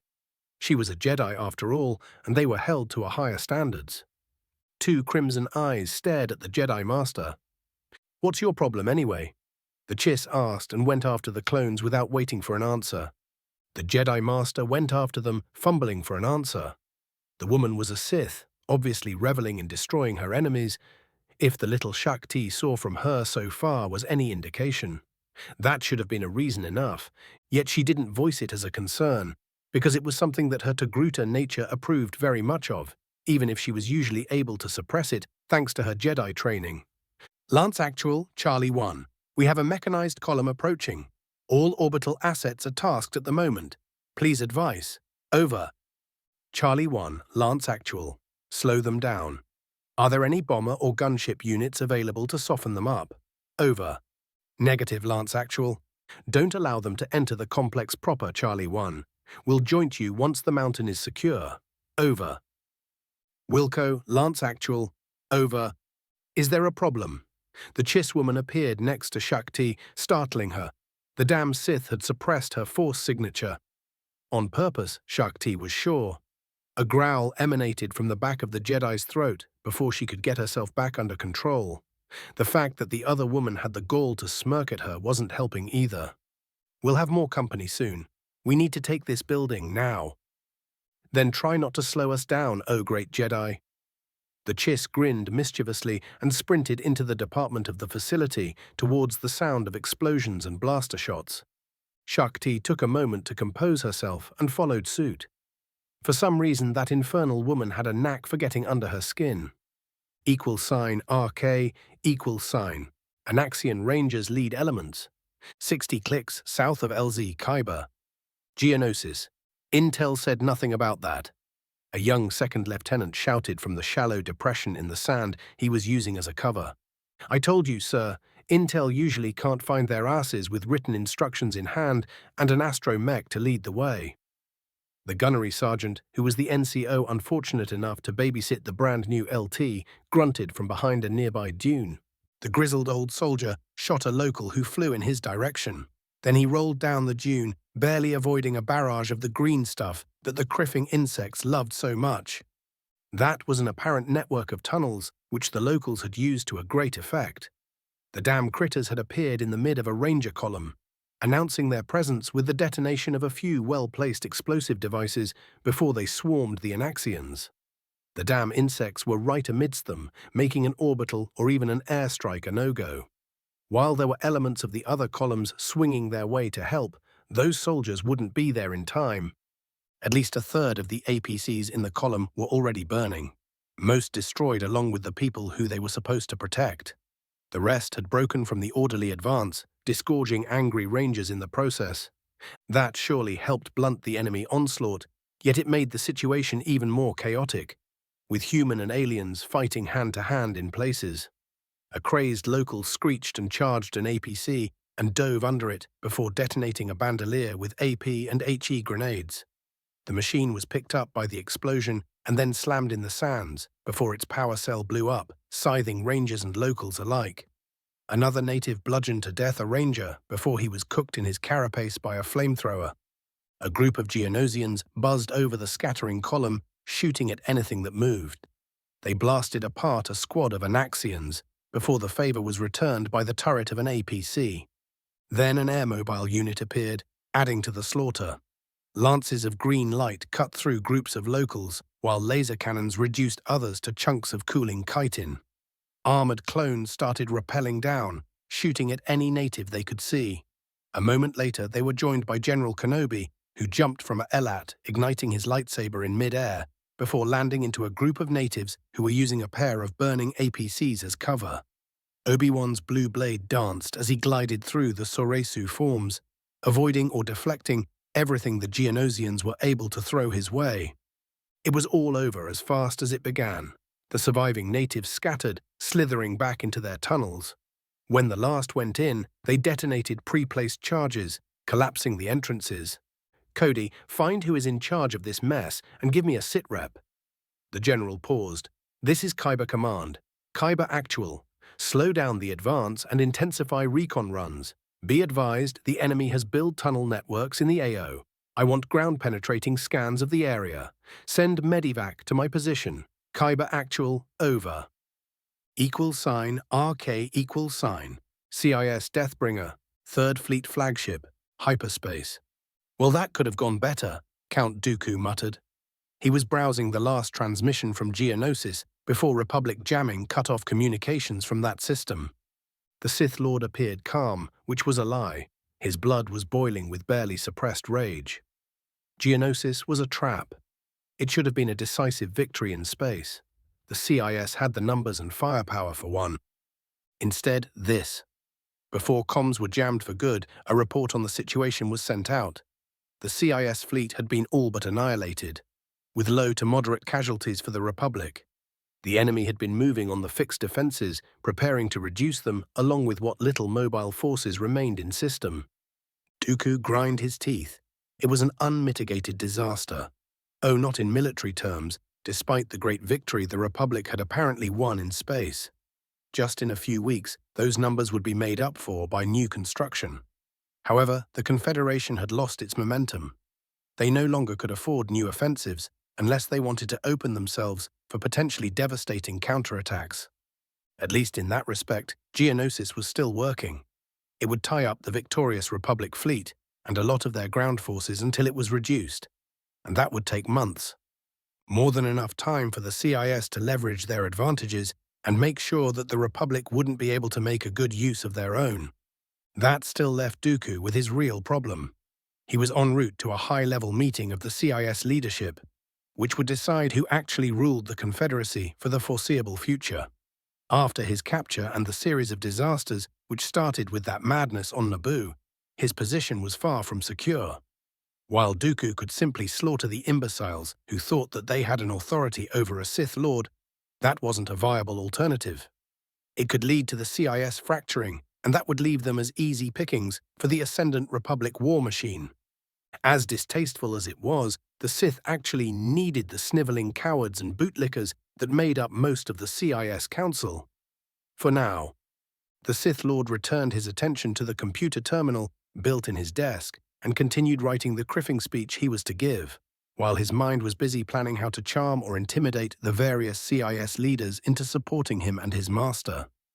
=RK=, Republic Assault Cruiser Hope. Task Force Firewatch, en route to the Outer Rim, hyperspace. Are you insane? One of the new soldiers assigned to her command all but screamed. The new commander of Havoc Squad fixed the man with a look that made him shut the criff up. We have our orders. This Republic has sent a Black Ops team to the facility in question. You've all been briefed what's in that criffing place. We are to eliminate the commando teams that will attempt to breach the facility, retrieve a sample so our scientists can try creating an antidote. Then we torch the place. Another of the new members of her unit asked hopefully. Yes. We'll be lugging in enough thermal charges to evaporate the facility. Anyway, the Navy will burn the place once we are out, just in case. The woman nodded. Now go familiarize yourselves with the new equipment. Captain Dawn, stay, the woman ordered. When the other 8 soldiers were out of the briefing room, only the last 2 original members of Havoc that remained. Ma'am, don't give me that, old friend. The other woman slumped back in her chair and nodded Illuviar to sit. You've been briefed on what we are really after, aren't you? I'm the medical officer in the squad. Dawn shrugged, a ghost of a frown marring her face. This is probably the nastiest thing we've ever had to deal with. It makes you think, doesn't it? Illuviar looked around, raising an eyebrow. The room is clean. I had our mechanical friend sweep it before the meeting, and I have a suppressor active. The major nodded at the desk she was sitting behind. It's a sheer madness, what the general wants. Dawn trailed off. You are afraid that the sample we are supposed to retrieve will be deployed. We gave our oaths to protect the Republic and her citizens. What we've been doing lately. Illuviar shrugged. Even if this is no longer the Republic we swore to protect. She looked at the ground. I've had misgivings for some time, ever since we lost almost all from Aegis on Naboo. And the whole deploying of bioweapons doesn't bother you, Illuviar snapped. You know it does. The major grunted in frustration. What do you want me to do? This is no longer our galaxy. It's not like we can defect after what the general did on Naboo and Coruscant. You know how this works. They will use us until we tell them anything of value that we'll be made an example of as criffing terrorists. I know, Illuviar muttered. The fact that they made that man a general in their army is bad enough. Yeah, I never thought that the Butcher of Onderon would be on the Republic side. That by itself is almost enough to justify what we've been doing. Criffing Sith, he should have died ages ago. Us too, if you want to be technical about it. 67, Chapter 21, Part 2. Phase 21, Burning Sands, =RK=. Part 2, Coruscant's Pride crash location, Geonosis. Criff, what a mess, Fixer muttered. The cruiser appeared to be in one piece. Mostly. Twisted shards of the bow armor littered the length of a rather long patch of torn-up and burning desert, where the ship first struck the ground and skidded over the sands until it came to a stop. The visible upper hull was blackened and twisted, with nasty-looking gorges of molten armor where various weapons had struck the downed ship. One of the command towers was sheared in the middle and burning. The fire's black smoke was acting like a beacon for both the rescue party dispatched by the general and the locals who were swarming the wreck. Squadrons of space fighters were dueling with their native, air-breathing counterparts, vying for air superiority. Even from this height, Boss could see a lot of the locals buzzing over the superstructure of the downed cruiser, seeking entrance into the ship. Here and there, pockets of survivors were active, trying to deny the enemy a certain breach into the hull. At least a few made it, Sev noted. Task Force Dagger, Delta Actual. You know our orders. Secure Skywalker, get as many of the survivors clear, and get out of here so the fleet can glass the site. Boss spoke over the general frequency for his expanded command. We have armored column approaching 9 o'clock. the pilot informed them. Sick Vega flight on them. Lauren Actual, Delta Actual. 3rd Platoon, Lauren Company are with Delta. We are landing on the remaining command tower. Use the rest of your company to secure that breach near its base and start SAR from there. Wilco, Delta Actual, Red 3 Actual is at your disposal. A calm voice came over the comm, giving Boss a pause. The speaker wasn't one of his brothers. It took him a moment to remember that half of the people participating in this particular exercise weren't clones. The clone commander returned his attention at the holotank, built in the middle of the LAAT transport. He zoomed out and could see the whole AO, with the friendly and enemy forces represented by blue and red icons. He saw the bombers from Vega Squadron making an attack run over what appeared to be enemy armor. Moments later, a lot of the land-locked red symbols disappeared along with those of 2 bombers after a bunch of enemy craft pounced on them. A few seconds later, a group of interceptors vectored on the enemy fighters and blew them out of the sky. They haven't landed yet, and it was already a bloodbath. There is a breach just below the command deck of the tower, the pilot announced. We'll use it. Better than blowing our way in. Scorch added his 2 credits. That place already took a lot of beating. I would prefer not to blow up any more of it than we need. The demo expert was looking on a holographic image of the command tower produced by the computer built in the left arm of his new armor. Get us as close as you can. We'll lead the way with the regulars moving in behind us, Boss said and relayed the command to 3rd Platoon. A large blue symbol appeared near the top of the holotank. A Corellian frigate was rather low, coming in for a strafing run over some enemy position in the vicinity. Her secondaries were busy erasing groups of the locals' air breathers as she passed above the battlefield. A few seconds later, flashes of light and rising mushroom clouds could be seen at various points over the horizon. We'll be in position in 20, the pilot informed his cargo. You heard the man, ready to deploy. Boss ordered, removing his eyes from the holotank. He took a position near the sliding door of the transport and removed his blaster for the magnetic clamp on his back. Moments later, the LAAT came to a halt, which was barely felt thanks to the inertial dampeners. The door slid open and the clones scanned for enemies. Seeing none, they jumped over the meter separating the transport and a jagged hole blown in the side of the command tower.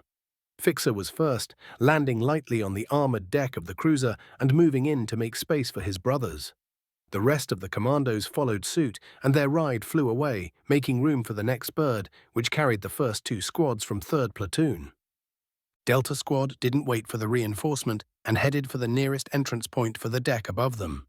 The regulars would start securing the rest of the tower while they checked on the obsolete command center overhead. According to the last info they got, Skywalker was likely to be there, or at least he was before the cruiser started crash landing. $RK $. That's new, Fixer muttered as he looked over the trashed command center. It's a first, too. Boss nodded next to him. The topic of their conversation was lying on the middle of the compartment in a bloody heap, while Scorch and Fixer were tending to him. Fleet Command, Delta Actual. We have the package and need a med evac for him. SAR for the rest of the crew is in progress. Will advise on estimated time frame when available. Over. Boss reported to his superiors. He returned his attention to his squad. As for you, stop tempting fate. We aren't out of this mess yet. Red 3 Actual, Delta Actual. We have the package. Sent a squad to secure him at the command center at the top of the tower and continue securing the rest of the structure. $RK $. Command Center. Planetary Shield Generator Complex. Geonosis. Master T, you finally arrived, HK 117, exclaimed with what sounded like a disappointment. I was just starting to really enjoy myself. The assassin droid added as an afterthought, Master Astra, you survived as well. The machine added when the Chiss woman waved at it.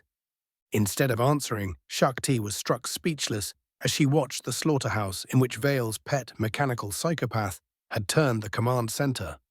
There were steaming chunks of the locals strewn all over the place, mixed with pieces of destroyed electronics, not to mention the big armored Geonosians who appeared to have been cut apart by vibro blades. Noticing the way she was looking around, HK beamed. This is one of my better works, I have to admit, the droid declared smugly. It tilted his head to the side and asked, "Is something wrong?" Shakti simply glared at the assassin. She had the feeling that at best he would brush off any objections she had for the way he dealt with the enemy personnel.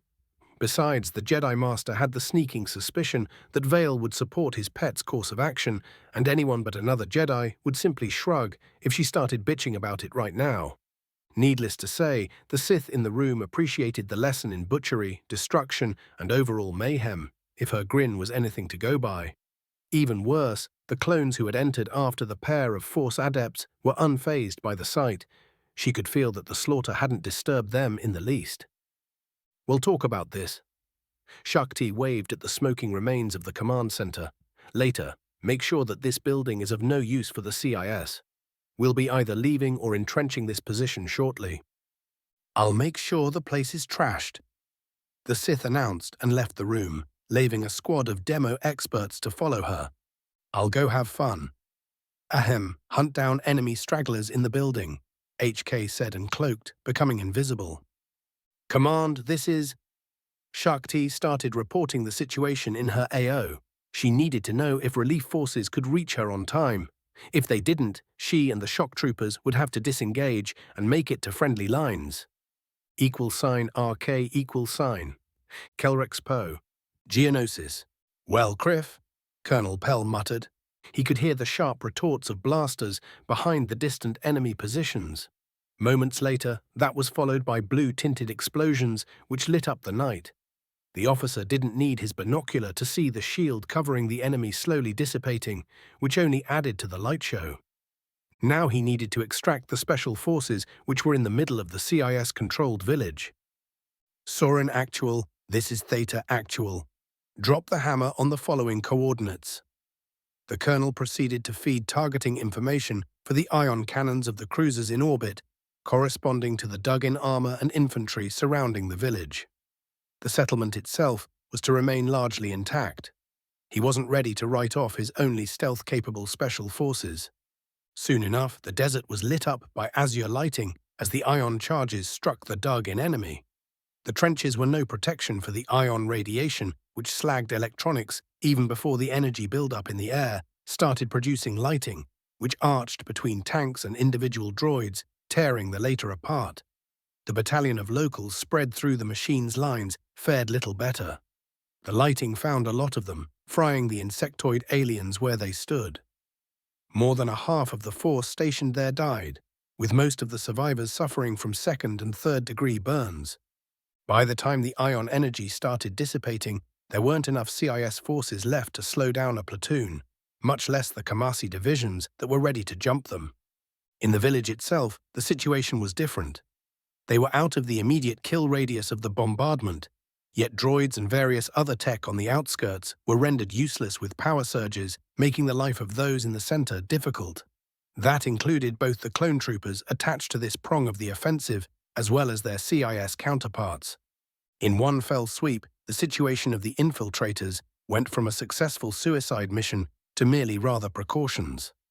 15 kilometers away, Colonel Pell waited for a few minutes so the energy from the orbital strike could discharge before he gave the order to advance. Dozens of heavy tanks roared to life and charged towards the decimated enemy lines. They were followed by their light brethren, which acted as both a screening force and flank protection. A short distance behind them, the heavies were followed by a swarm of APCs and AFVs, ready to provide support when needed. While his regiment advanced on the weakened enemy, Colonel Pell returned his attention to planning the next move of his forces. They still had to cross hundreds of kilometers before reaching their real target. =RK=, CIS Command Center. Location classified. Geonosis.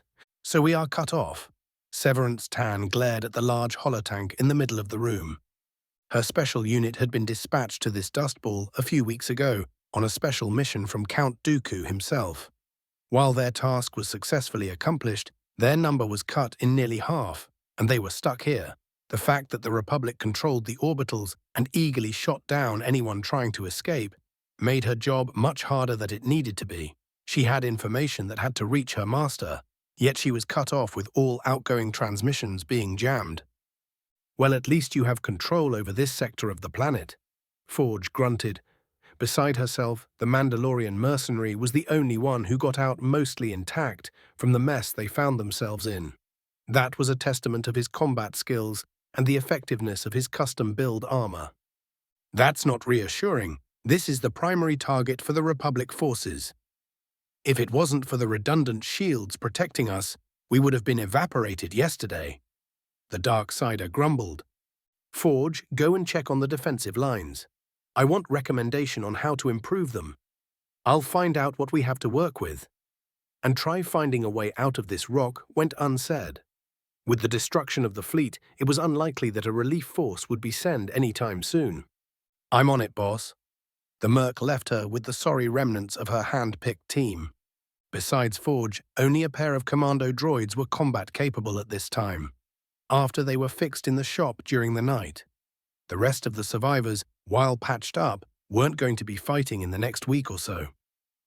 You two, I want you to bring the prototype droids up to commando standards programming-wise. Roger, Ma'am. The droid with captain's paint on its head and shoulders answered, before saluting and leaving the command center. That left her alone with one of the highest-ranking locals on the planet. It won't be enough, the being said in its clicking language. Of course not. All defensive plans hanged on keeping at least a part of the fleet intact to harass the enemy space presence, if not whining outright. After the debacle yesterday, all we can do is to slow them down, bleed the Republic forces, and keep them died down for as long as possible, Severance stated. In that case, I have some preparations to make, Poggle said and made his way out of the building. 68, Chapter 21, Part 3, an interlude. Phase 21, Burning Sands. =RK=, Part 3, General Vale's Quarters, Republic Cruiser Chimera, First Assault Fleet Flagship, High Orbit over Geonosis. Awareness came back slowly. My instinctive reaction of reaching to the Force made my coming back to the world of the living rather unpleasant. Painful even. Oh yeah, I overdid it with the criffing battle meditation. That was unpleasant even if it worked. It did, right? Ah, yeah, we won the battle.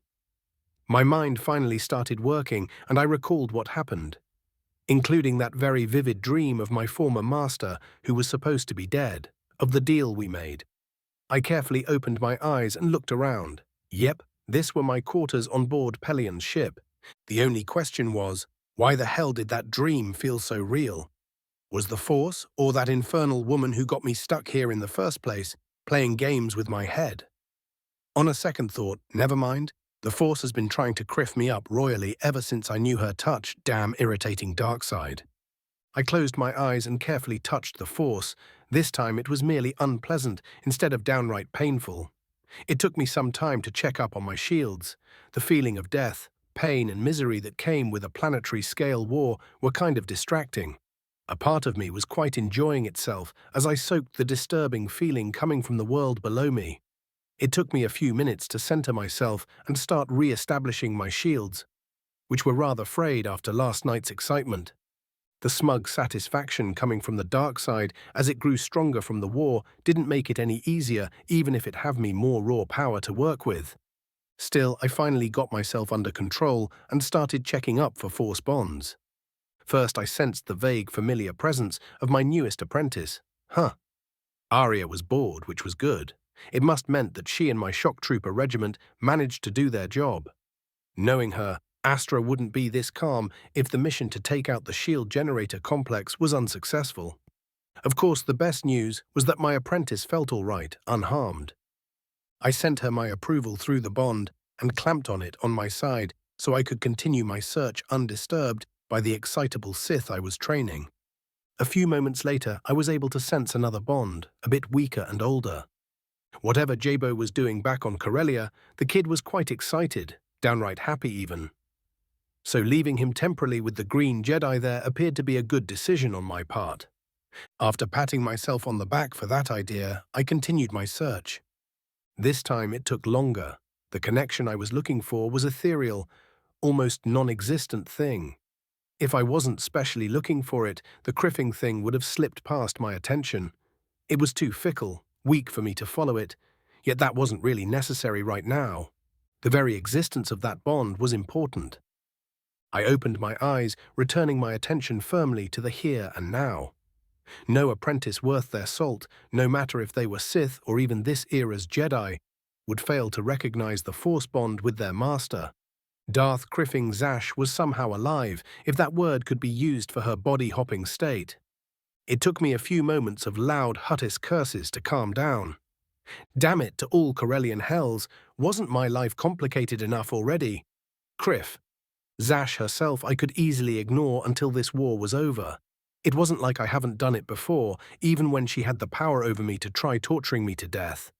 It was the criffing deal we made in that dream.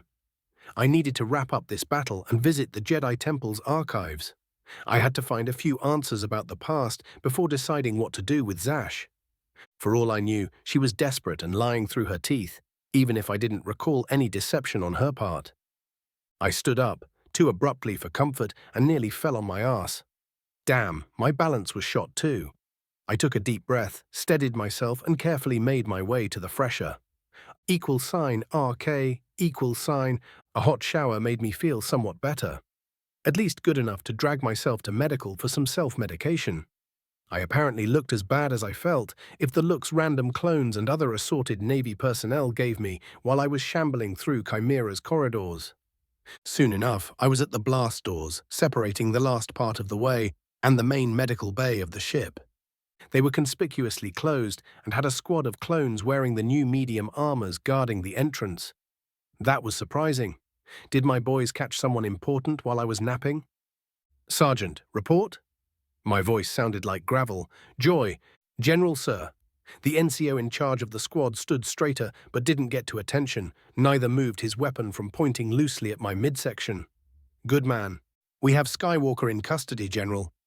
Per Commodore Pellion's orders, the ship is under maximum security while he is on board, sir. I'll need to scan you before allowing you entry, sir. Despite feeling like a shit, I grinned. I doubted that if I ordered them to just let me in, they would listen. Something that their still brainwashed brethren would do in a heartbeat, considering that I was the ranking officer in the fleet. It was good to see indication that consigning a lot of time and effort to deprogramming the clones under my command was effective. One day that may very well save my ass. I stood still while a corporal ran a handheld scanner over me, confirming that I wasn't someone or something wearing my face. Sir, you are free to enter. The sergeant sounded relieved. Carry on, I said with an approving smile, and passed into the medbay after one of the clones opened the doors. Inside, I found another 2 squads guarding a single Bacta tank in the far corner of the compartment. The device was pointedly placed in such a way as to be as far from the 2 entrances to medical as possible. Going by what I was sensing from the clones, Skywalker had blown all the goodwill he would ever have with them after his stunt. I had to pause for a moment to rein in my anger. While initially Anakin did show some forethought by loading all but a skeleton crew, no everything but 3 Venators, in the end he made it pointless by using one of them as a projectile to take out a battle station and the other as a shield for his own ship. That reminded me I needed to check up on what survived from 501 among other things. I shook my head, which was beginning to pound, and went to a nearby lab station, ignoring the medics who were giving me concerned looks. Unless one of you is familiar with treating force burnout, you can carry on, I grumbled. Now what exactly did I need for the Criffing Witch's brew I was going to make and then drink? While most of my attention was on the task at hand, I glanced at one of the clone medics, who was hovering nearby. Probably in case I managed to poison myself or something. What's the status of the casualties? Do you folks have all that you need to take care of them? We've got sufficient manpower and supplies, General.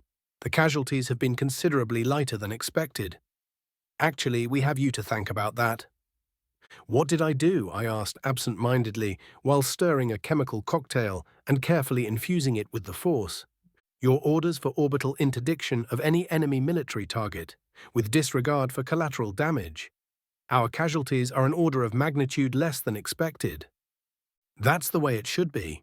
Unless you're retaking one of your own worlds, you have no business throwing an army against a planet without a liberal application of orbital firepower, unless you wanted your military casualties for the campaign to get in the dozens of millions. If you had such a manpower to waste in the first place. I almost missed the good old days before both the Old Republic and the Empire started deploying planetary shields during the Cold War. Before that, assaulting a planet was much less bloody for the attacking side if they had space superiority. Ah, it was mostly ready. I beamed at the bubbling and smoking concoction. It had a nasty grey-green colour, and the less said about the taste, the better. At least it should make sure that I'll be in my right mind soon, so I can start dealing with the battle unfolding down below. What in the name of all that's unholy is this? Admiral Illuviar, who had came in while I was distracted, exclaimed. Medicine.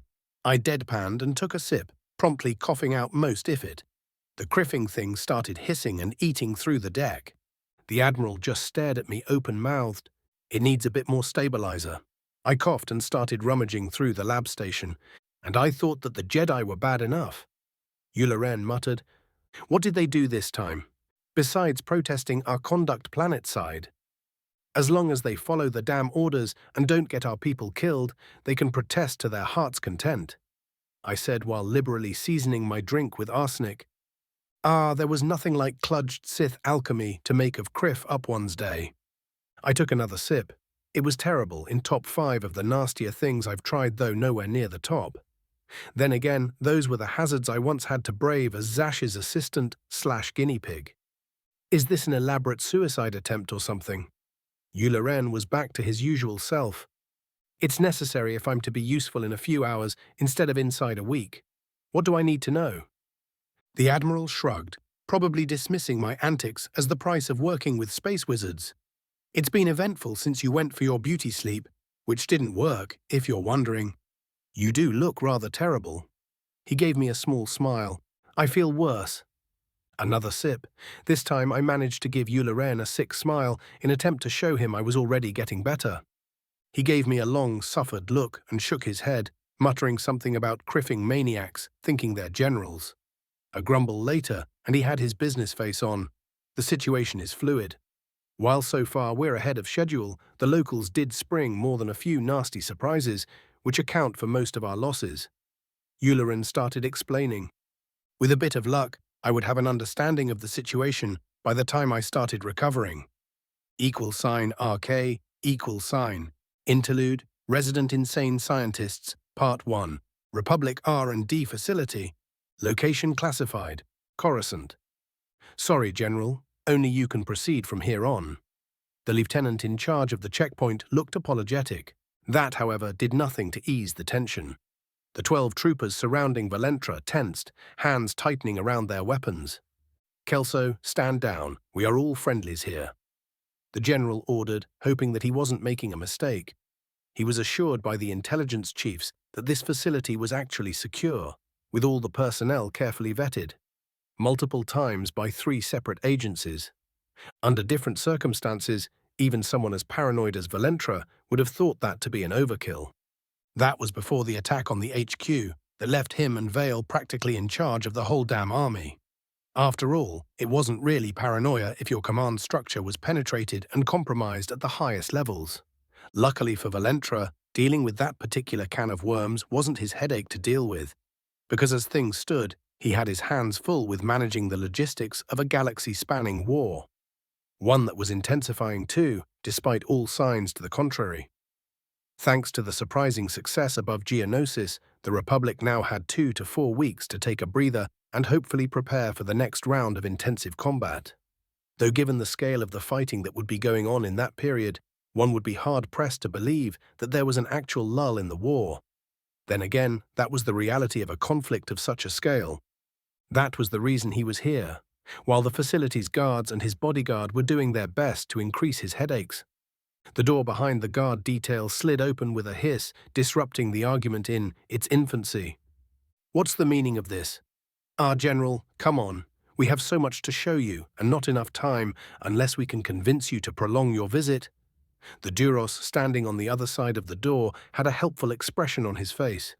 He was wearing a white, skin-tight lab outfit, which needed only a helmet to be airtight. If I can pass through without starting a firefight, I'll consider it. A firefight?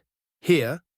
The scientist exclaimed. His huge eyes looked wildly around for all of 2 seconds before centering on the lieutenant.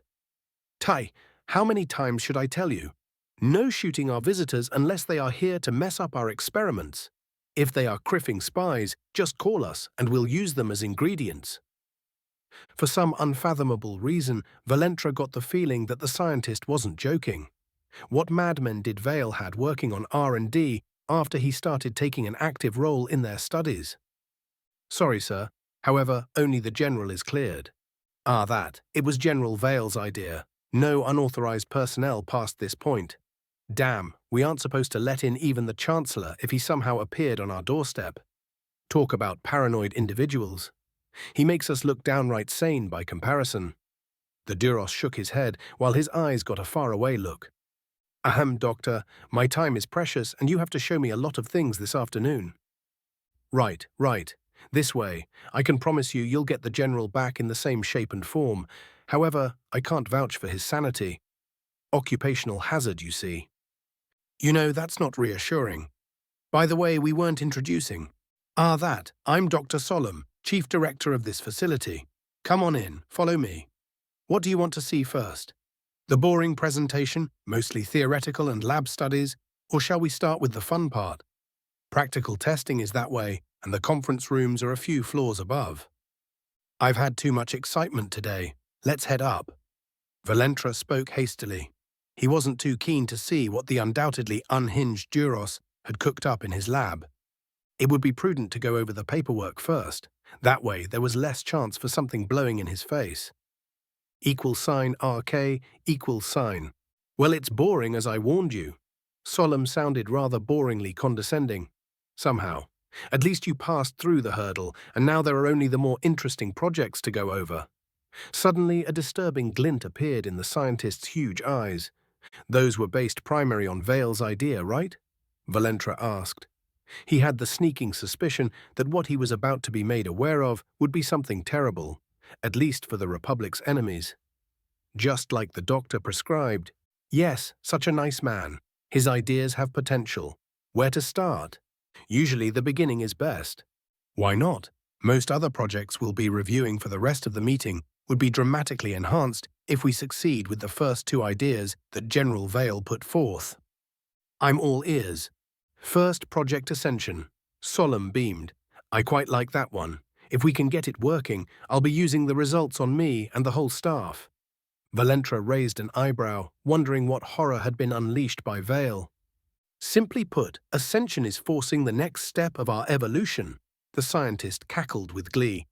It's based on finding a way to safely implement genetic upgrades to ourselves, making us smarter, tougher, giving us better reflexes and reaction times. You got the drift, right? Once we make it work, it will be glorious. Basically upgrading our soldiers, putting them on their peak, no turning us into monsters by accident. The general smiled. Getting 110% from his soldiers sounded great. Besides, the clones were genetically altered at least a bit to be better at their jobs. To equal that quality when training the volunteers went into full swing would be great, if it could be done safely. At the very minimum, what our research teams envision is bringing us far beyond what the nature meant while we evolved. Besides, that monster thing was one time. Valentra's smile froze at the last sentence. What do you mean? It was just an accident. It won't happen again, I swear. I'll be looking into that. Whatever it was. How is the project going? We are still in the preliminary stages. Simply tailoring the changes using retroviruses won't be enough for the bigger stuff. Though within a year, I can guarantee that we at least would be able to put our troopers at the peak of their species' physical abilities. That sounds great, and much less dangerous than the other stuff. I'll be reviewing this project later. Carefully. What's next? Project Rebirth. It has similar overall goal, though it tackles the problem from a different direction. We based it on an already existing research into better prosthetic for when your soldier got blown to pieces. The overall idea is to reach the point in cybernetics where both the Old Republic and the Sith Empire were during the Great War 4,000 years ago. As you may know, the Republic as a whole has lost a lot of institutional knowledge in that area. While it is possible, even likely, that individual members do have capabilities rivaling or even exceeding those of the old powers, well, that knowledge isn't available to us. Well, putting my boys and girls back together if they run out of luck is always great in my book. Valentra nodded empathically. While there were rather nice prosthetic on the open market, the top of the line that a soldier would need to return to active service were out of the league for an average citizen, though a civilian could easily get his hands on something that can easily get them through their daily lives without a hitch. For a grunt, or even worse, a pilot, the all but the top of the line was rather dubious perspective. As I said, we started with that. Soon enough we'll have artificial limbs in mass production that put everything but the custom-built stuff to shame. However, that's not what Project Rebirth is. To be frank, the aim of Ascension is similar. We've been doing some studies on what's possible if the Confeds stop messing around and relying on the lowest bidder for their droids. If they went high on quality, your precious clone troops would be dead meat. The new weapons and armor would make them a bit more than useless, but they simply don't have the toughness, reflexes, and reaction times to face proper war droids if the damn things are deployed in numbers. At least so far, the CIS has been keen on relying on quantity. It has been working too. Bah, the B-1S are trash.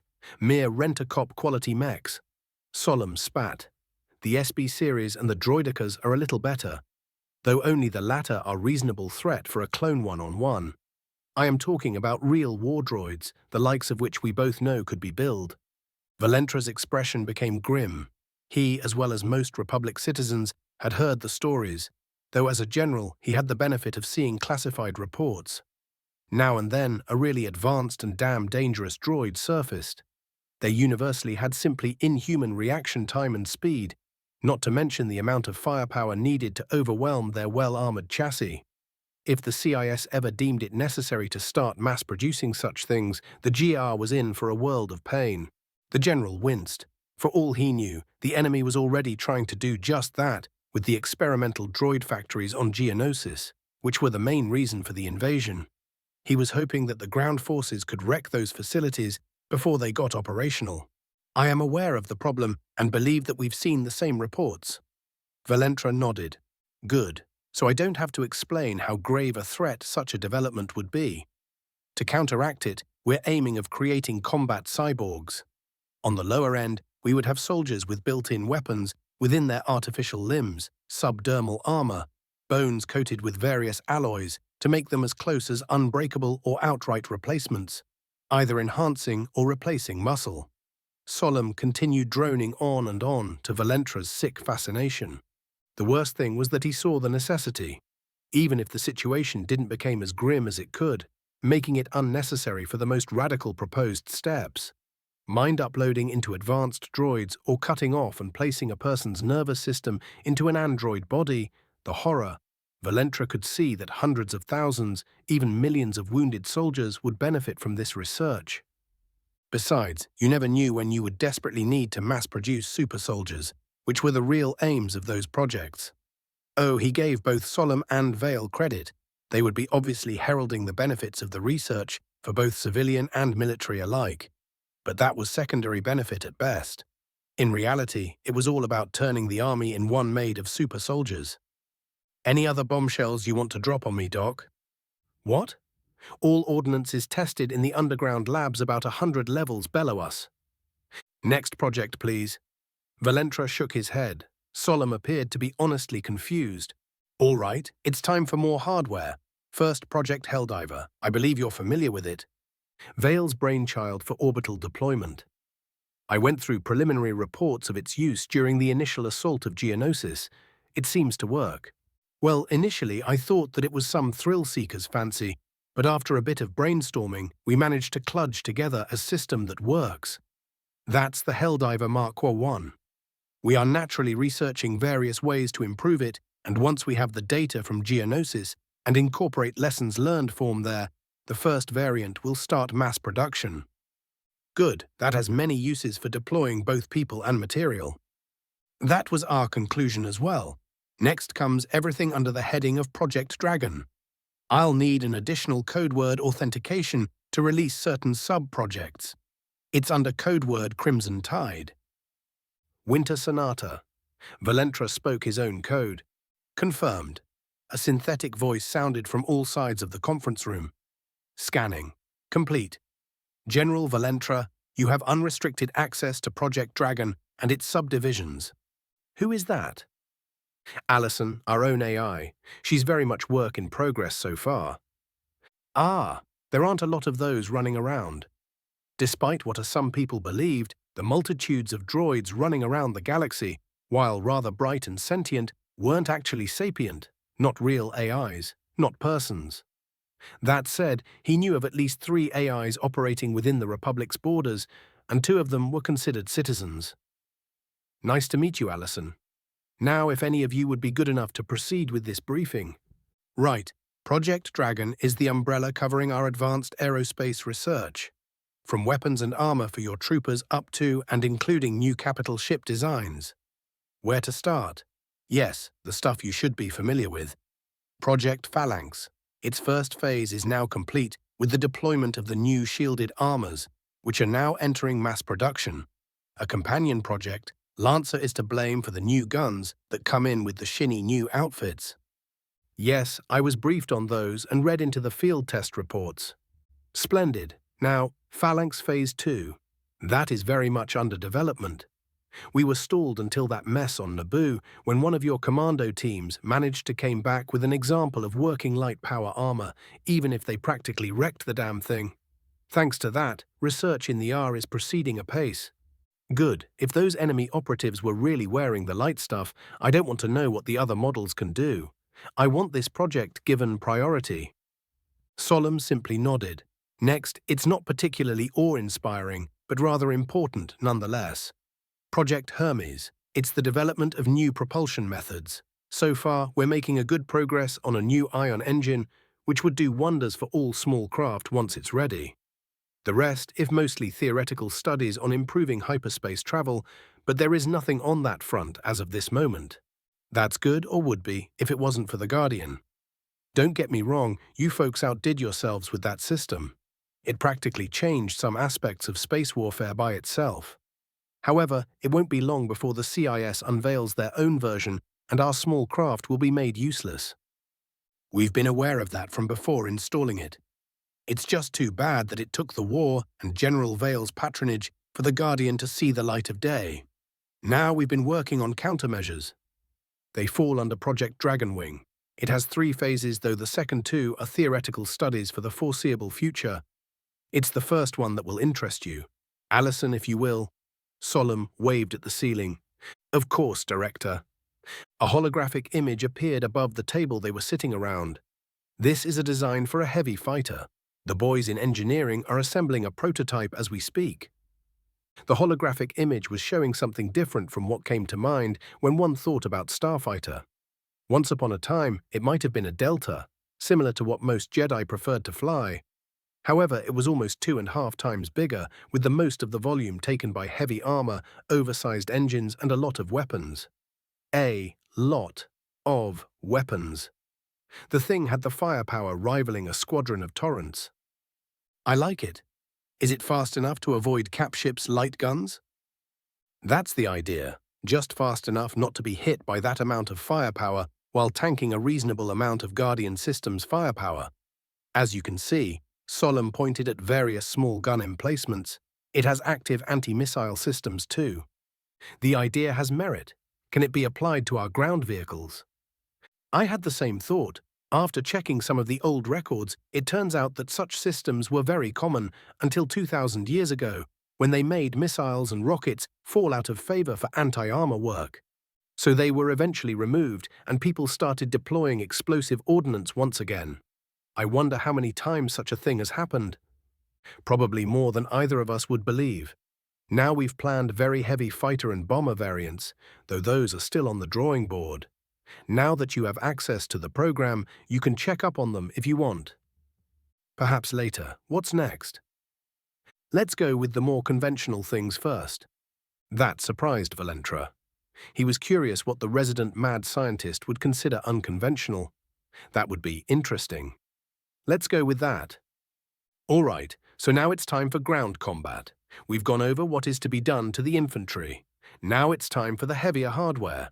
First is Project Titan. It will aim to replace the AT series of walkers with dedicated tanks.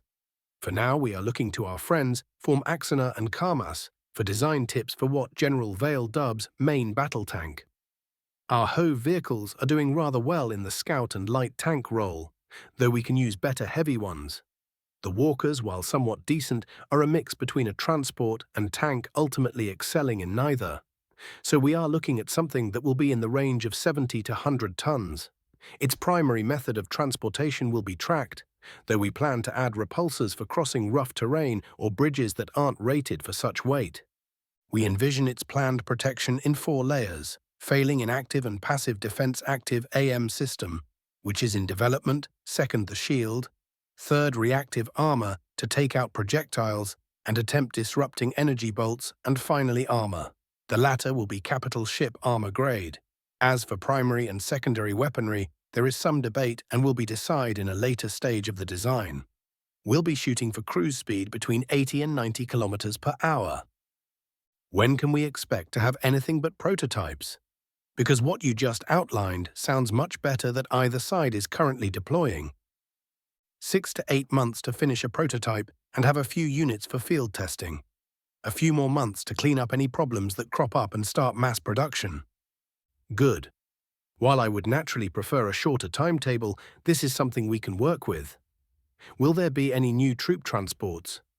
The walkers won't be able to keep up with such a speed. Indeed, we have 2 projects for that. Burning Minok for an APC and Raptor for AFV. Those are still on the drawing board, though the designing phase is rather fast after the latest batch of engineers finished vetting. Good, I'll want to see the design parameters later. Anything else?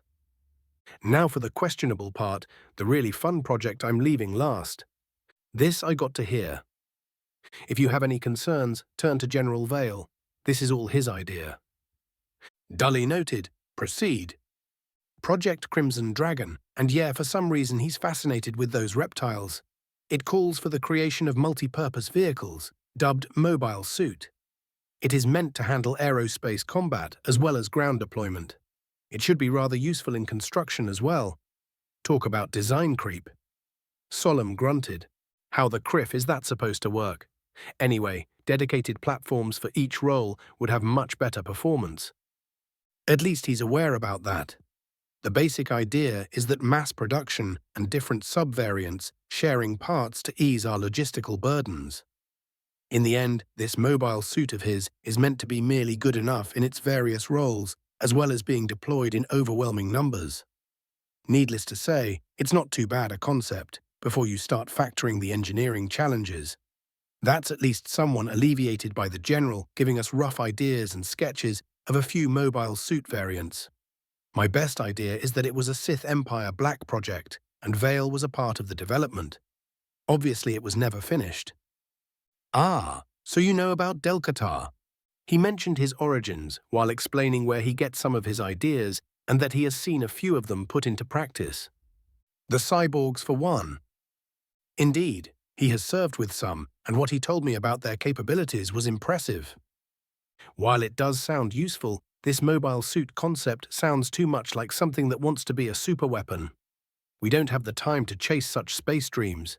Put it on the back burner until you have the manpower and resources to study its feasibility without compromising other projects. However, you might look in its supposed construction capabilities. Anything that might be useful for either our industry or combat engineers is to be looked at. I'll do so. Now the last part. Solemn grinned. The general spoke about an imperial prototype of a positron cannon, though he suffered his little accident before seeing it being tested. Positron, as in antimatter. I know it could be tremendously powerful as a weapon, but there have always been problems with proper containment, especially in combat, to make it worthwhile. As a power source, our hypermatter reactors are almost comparable in efficiency and output, while remaining much safer. It's a relevant field of research, and we have some ideas, though it will be a few years before you could see any practical results. Though it's one of the funniest research fields we have around. Just think of all the math and engineering going in designing a proper way to weaponize antimatter, Solemn exclaimed in glee. Valentra chuckled at the scientist's antics. 69. Chapter 21, Parts 4, 6. Phase 21, Burning Sands. RK Part 4, Lat Transport, en route to Republic Staging Area Bravo. Geonosis. Pilot, we aren't heading towards the staging area. Why? Shakti asked moments later after the side doors of the craft slid shut and it accelerated, pulling upwards. New orders, ma'am. We are to dock with the Chimera. General Vale's orders. Unless you have a very good reason to countermand them, ma'am, we are heading that way. Carry on then. I'll take it up with the General. The Jedi Master narrowed her eyes. Your master is starting to overstep his bounds. The assassin droid hanging next to the Chiss woman in the back of the transport snorted. He is in overall command of this operation, Jedi. The machine spoke casually, yet there was a lot of contained menace in its synthetic voice. Did you expect something else? With you being the sole exception, we are part of his personal command. Arya smirked. My master will want a report on our performance and how the new equipment held up under combat conditions. If he likes what he hears, we'll be back into the fray soon enough. The Chiss woman smiled at the prospect of more combat. The assault yesterday made her feel really alive. However, when the battle was over, she had some trouble containing her bloodlust, which was a problem. Arya didn't appreciate how the dark side was constantly whispering in the back of her head, prodding her to more and more acts of violence. That almost got her killed. Would have if it wasn't for that pair of clones who her master had ordered to keep an eye of her. They had blasted apart the group of destroyer droids that had her pinned down, while a platoon of SBs was preparing to flank her position. Arya pouted, irritated by the thought that she needed more training on how to handle the dark side. That was uniformly uncomfortable experience. The disapproval that the Jedi radiated every time she was around didn't help either.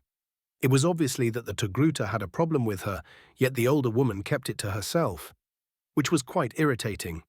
Weren't the Criffing Jedi supposed to keep their feelings in check or outright suppress them? The young Sith's eyes darted around the compartment. They were alone in the back, besides the droid, and she was rather sure that HK could keep his metal mouth shut. Boys, seal the cockpit. We need to have a private chat back here. At once, ma'am. A panel fell down, closing off the pilots from the rest of the craft. What's your problem? Arya asked, not bothering to keep the irritation from her voice. The Jedi General stiffened and turned around to fix the other woman with a flat stare. I have many problems to deal with, as you put it. You need to be more specific. Arya rolled her eyes, which looked rather strange on a Chiss. Hi, Sith here. I can feel through the Force as well as any Jedi, probably better than most. Try again. The blue-skinned woman almost smiled when she felt a spark of anger from the Togruta, one that was soon turned into smoldering flames. Do you really need to ask? Your very existence is the problem. Shakti glared. Is that so, Jedi? So my master should have simply left me to die. So much for your valued principles. Arya growled, barely keeping a lid on her anger. The Force, which was laughing at the back of her head, was only pissing her off even more. What? Of course not, the Jedi Master exclaimed, stepping back in shock. What in the name of the Force made you think that? Sith here, led the suicidal assault on the temple, ensured that a lot of Jedi died. A few of your fellow counselors want me dead? Rings any bells? Arya snorted, a bit surprised that the other woman actually didn't want her dead.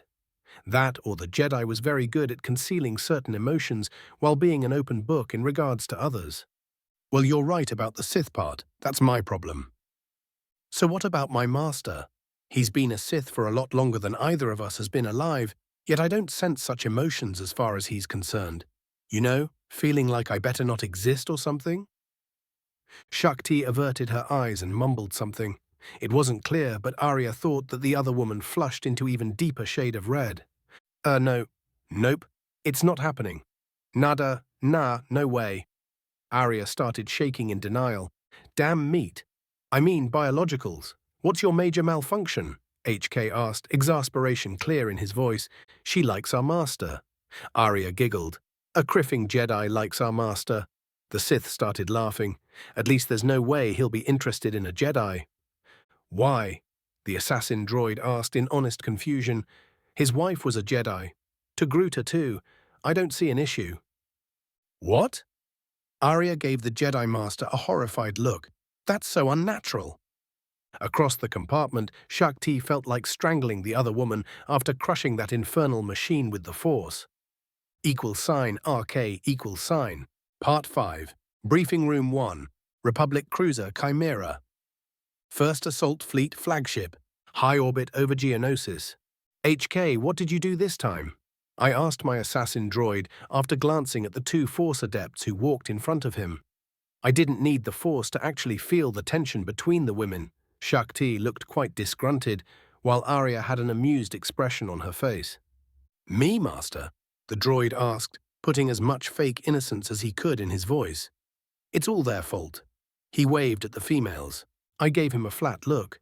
That very well might be the case, though I was sure that whatever the issue was, HK did his best to make it worse. He was a dick like that. Spill, what's the problem? Make it fast, we have half an hour before the conference start, and I'll want a first-hand report on the shock troopers' performance. Arya started giggling of all things and pointed at Master T. The Jedi don't know what to do with a crush. And you do. The older woman looked at my apprentice. You two can flirt later. I shook my head in a mock disappointment. Master, she has... I waved a hand, shushing Arya. I'm a bloody Sith Lord who was married to a Jedi. I noticed. If most Jedi didn't have their heads so far up their backsides, they would have noticed too. Shakti glared at me. A low, sexy grow escaped her lips before she took her emotions back under control. I smirked at the woman before schooling my features into a professional indifference. Arya, HK. Give me your thoughts on my shock troopers and the drop pods. I turned my head towards Shakti. When you stop feeling like either gutting or having your way with me, I want your opinion too. It was a very good thing that today's Force adepts didn't know how to kill with a look, or I would be a pile of steaming guts cooling on the deck right now. I had to struggle to keep my expression blank. Pissing off Jedi, even if I liked them, was criffing fun. Shakti glared at me for a few seconds before snapping at Arya and HK. Leave us for a moment, she ordered. They looked at me and saw themselves out after I gave them a sharp nod. Once the door sealed behind them, Shakti had my full attention. What crawled up your robe? I asked. Being blunt usually works with Togrutas, or blows up spectacularly in your face. The Jedi Master pointed an accusing finger at my chest. You. I would have remembered doing so, I quipped, probably digging myself in even bigger trouble. Tai froze, obviously trying to rein in her emotions before she did something unbecoming a Jedi. It took me a few moments to decide what to do. There was a part of me which was having fun needling the Jedi Master, manipulating and angering her. That was the foundation of one of the more subtle ways to eventually turn someone to the dark side, something that I've done in the past and had a lot of fun with it. On the other hand, eventually making Shakti a dark Jedi or a Sith wasn't on my to-do list. I already had my hands full with the war and my current apprentices. I stared at the Togruta who had piqued my interest. The look of frustration on her face was similar to what Ashara had when I often confused her after we first met. However, this wasn't my wife. I sighed, wondering how much of my interest in Shakti was because she reminded me of Ashara and how much was because of the Jedi Master herself. Oh, I was physically attracted to her and wouldn't mind bedding her, that was a given. She was my type of Togruta after all. All the rest. I understand, I spoke softly. It's confusing, isn't it? Dealing with feeling you were taught to suppress, disregard, and never actually experience. I slowly walked closer to the Jedi. I could acutely feel the chaotic storm of emotions that was gripping her. So her composure had finally shattered. It happened much earlier than I expected it to, yet it actually made sense considering that as a Togruta, her control was a bit lacking compared to a lot of other species. Strong predator instincts combined with a galactic-scale war and the Coruscanti Jedi's teachings would do that to you given a bit of pressure applied at the correct spots. What do you want? It's your fault, T hissed at me. She was right, of course. I've been influencing her and everyone who has spent any significant amount of time close to me, even when I wasn't consciously trying. After all, being the Dark Lord of the Sith wasn't just a simple title, far from it. What I want? I leaned forward, almost touching my forehead to hers. My lips twitched in a small smile when I felt her bring up her lightsaber and press it over my heart. Smart girl. If I was any other Sith, her very soul would be in danger right now. This fleeting moment of vulnerability would be enough to break Shakti, turning her into something she wouldn't dream of in her darkest nightmares. I want to set you free, liberated from Jedi lies or the criffing bullshit preached by today's so-called Sith. I want you free to look at the universe as it is and choose your own destiny. Because only then I can get to know who you really are under the shell you've built around your heart. You want to turn me against the Jedi? She growled and pressed her lightsaber harder to my chest. Do I? How you deal with the Order is for you to decide. All I want is that you look at them as they are, to shed the veil of indoctrination you've been fed all your life. They were right about you. She shook as her anger burned brightly, making her almost irresistible. I never believed how dangerous the other masters made you to be, yet they were right. Shakti snapped her head back and laughed bitterly. You're really our true enemy.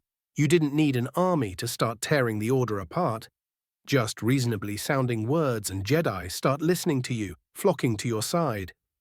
She stared into my eyes, searching for something. You give me too much credit. You've been crippled by your Order's teachings. All I needed to do is show you the truth, and your control started fraying around the edges. Add the war you've already been fighting. I trailed off and smiled. Her anger was delicious. Her scent made my heart beat faster. Shakti, you're a person, not a soulless automaton, no matter how much your Order wants you to be precisely that. Experiencing feelings is as natural as breathing. Oh, you're good. Twisting half-truths so they suit you. I'm a Jedi. I can't allow myself to feel. You're making that crystal clear. On the contrary, you can't afford not to feel. So you could seduce me. Turn me to your side. I could sense Shakti's finger hovering over the ignition button of her lightsaber, ready to press it. I smiled gently at the woman that was moments away from vaporizing my heart, wondering how she could see my intentions so clearly, yet get them so wrong in the same time. Criffing Jedi Order and criff their criffing code. I'm a Jedi Master, Shakti declared, her anger dimming for a moment. I won't be turned. Damn it, woman, do you have any idea how many times I've heard that in similar situations? RK, Part 6, Briefing Room 1, Republic Cruiser Chimera. First Assault Fleet Flagship. High orbit over Geonosis. I certainly hope not. Dealing with insane, power-thirsty version of you won't be any fun, I stated truthfully. That was the reason why I never seriously entertained the idea of turning a big chunk of the Jedi Order and using them as an expendable shock troopers against the rest. Those fresh dark Jedi would be a major pain in my ass. Besides, as Shakti was proving, I could neuter the Jedi as a credible potential threat by simply continuing to appear sane and competent Republic General, one who incidentally happens to be a Sith Lord. That I made a lot of them look like incompetent idiots just tickled me pink when it wasn't vexing me. While trolling the Jedi was fun, even if I didn't have the time to indulge in that enjoyable sport, Master T having her lightsaber pressed to my heart, a moment away from activating wasn't exactly fun, even if I enjoyed very much the emotions I could sense in the woman. The Jedi Master stared at me for a long moment and snarled, "Enough games." Why? You're so much fun right now. It's one of the rare time I've really seen a glimpse of the real you. My simile widened a bit. Being on the razor's edge was exhilarating. I pointedly ignored the weapon, which was pressed more firmly to my chest, and carried on. How long has it been, Shakti? I know it's hard to figure out your emotions after you've been trampling and suppressing them for your entire life. Really? What's next? You'll claim that you only want to help me? To know what's best for me? The Jedi Master sneered. Hell no, that's for you to decide. That's the whole point I've been trying to make to you, Shakti. Right, turn me against everything I believe in, you mean? Until one bright day, I won't think it wrong to raise my blade against my brothers and sisters in the Order. I'm not a toy to be played with, Tai hissed. That's not going to happen. You're too strong to let yourself fall that low. I scoffed. Do you really think that I consider you a plaything? If I didn't have respect for your power and achievements, I wouldn't have bothered to tell you a thing about my past. I wouldn't have paid you any attention beyond the bare minimum I needed to do my criffing job. I snapped at the Jedi. So I have an ancient Sith Lord stalker. As if that's better. She glared at me after a moment of thought. Oh, trust me, Master T, if I was stalking you, you'd notice. I snorted. It wouldn't be any fun if she didn't. Bastard, Shakti hissed. I frowned. Just below her more pronounced emotion, I could sense a growing fear. What are you afraid of? Letting yourself feel won't make you a Sith, nor a dark Jedi or something. I shook my head in exasperation. On the other hand, cutting me down as we are right now, that's a sure way for you to fall. If I really had nefarious plans for you, my dear, I would be goading you to strike me right now, as I'm unarmed. That's one of the basic ways to lure someone to the dark side, though it's quite successful despite that. Is that so? From where I stand, I'm a button press away from ridding the galaxy from a Sith Lord. The Jedi Master scoffed, yet there was the tiniest hint of amusement in her voice. I'm afraid that you're destroying my control, turning me into something that a Jedi never was meant to be. Shakti spoke somberly. What do you want me to say? That I've been manipulating you from the day we first met? That I've done my best to wear down the bastion you've built around your heart? It's true, Shakti. I want to meet the woman you've been hiding behind the mask of a not-so-proper Jedi Master. I slowly raised my right arm and cupped the hand holding her lightsaber snugly against my heart. You admit it? Shakti recoiled in surprise, as if I've ever hidden it. I've been preaching to every Coruscanti Jedi willing to listen that you've been crippling yourselves by denying and constantly suppressing your feelings. You know that. I narrowed my eyes at her. It's not my actions, but the motives behind them that you doubt. You're afraid what will happen if you allow yourself to feel, and I chose that moment to show my true nature. I shook my head in grim amusement. Don't pretend to be misunderstood. I did give you the benefit of the doubt. Yet, what did you do? Thanks to your actions, the Jedi Order is about to tear itself apart. Is this you speaking, or the party line you've been taught? Open your eyes, Shakti. This is precisely what happens when you follow that foolish interpretation of the Jedi Code. You've been taught and inevitably end confronting your feelings. You don't know how to deal with them, and you're lashing at me because of that. There is no passion, only peace, the Jedi Master declared, though her voice simply lacked conviction. There was not a single shred of peace I could feel within her heart. Personally, I like much more the real Jedi Code. Emotion, yet peace, passion, yet serenity, and so forth. Using the old code is much more less likely to turn you into a raging monster on a bad day. She looked thoughtful for a few seconds before glaring at me. Yet that's not your code, is it? I'm a Sith and proud of it, as you very well know, I declared. My voice was ringing with conviction. I've achieved the ultimate aim of the Sith Code, Shakti. The Force indeed set me free.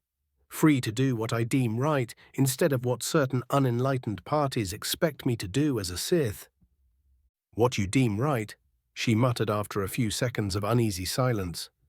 No Sith I know of ever thought that the horrors they wrought were wrong. That's not really helping your case. Damn it, I want the same for you. Not to be a Sith or a fallen Jedi, I want you to free yourself from the shackles that the Jedi Code imposes upon your very heart. I want you free to be whoever you chose to become, not because someone wants you to be that person, but because that's what you want. Because that's who you are. I spoke softly while looking her in the eyes. All I said was true. It was subtle manipulation too, of course. I wanted her to break the chains binding her to a hollow existence as a Jedi. I wanted to know the woman I've rarely glimpsed when Shakti's emotions ran high. I conveniently missed to point out that from a certain point of view, such an act would make her a true Sith, no matter what anyone else believed her to be. The boiling cauldron of emotions that was Shakti was about to explode. I could feel what little control she had weakening. The Force was coiling around us, as if in anticipation that the Jedi would finally stop holding back and open herself to her boundless power. Shakti's fist, which was gripping her lightsaber, was shaking under my hand. I leaned through the tiny distance between us and softly kissed her on the lips without breaking eye contact. She tasted better than I imagined. Her eyes widened in surprise and confusion. What little control she still had on her emotions shattered, and the Force responded to her unbound feelings, whipping wildly around us. 70. Chapter 21. Interlude and Part 7. Phase 21, Burning Sands. $RK $. Interlude, Shakti. Confusion, exasperation, cursing oneself for being a naive fool. Anger. That's how being Shakti felt. Ever since she started actively participating in the war, she had found it harder and harder to center herself when she meditated. The screams of billions dying were echoing through the Force, feeding the dark side. Every day, more and more people were joining the choir of the murdered, making it that more difficult to keep oneself free of their emotions while meditating. In hindsight, Shakti and the other Jedi Masters should have anticipated it happening. She had seen the records of the wars between the Old Republic and the Sith, of the effect that a prolonged galaxy-spanning conflict had on the Jedi Order. That simply wasn't enough to prepare her for the reality of the war. The sheer senseless, callous destruction and the unimaginable scale of death that inevitably came with it. What she did know was why the Jedi of old were so reluctant to participate in the Republic's wars unless the Sith were involved. Simply feeling the war through the Force while she was training clone troopers on Kamino, while far away of any active battlefield, was more than enough to make ridding herself of her emotions difficult. On the occasions she was near the location of anything but a small-scale skirmish, she could easily feel people's deaths echoing through the Force. And when she actually engaged in combat, it was that much worse. The only thing that helped then was the nature of the enemy, which was composed mostly of droids. That didn't help as much as she had hoped. Shakti still felt the death of the clones under her command, of the ordinary beings engaging on both sides, and the civilians caught in the cauldron of war. As often as not, when countless millions were dying in the span of moments by either design or accident, every Jedi could sense it. Despite all her efforts, the Jedi Master was simply no longer able to completely purge herself of her feelings, as she could do before the conflict flared to life.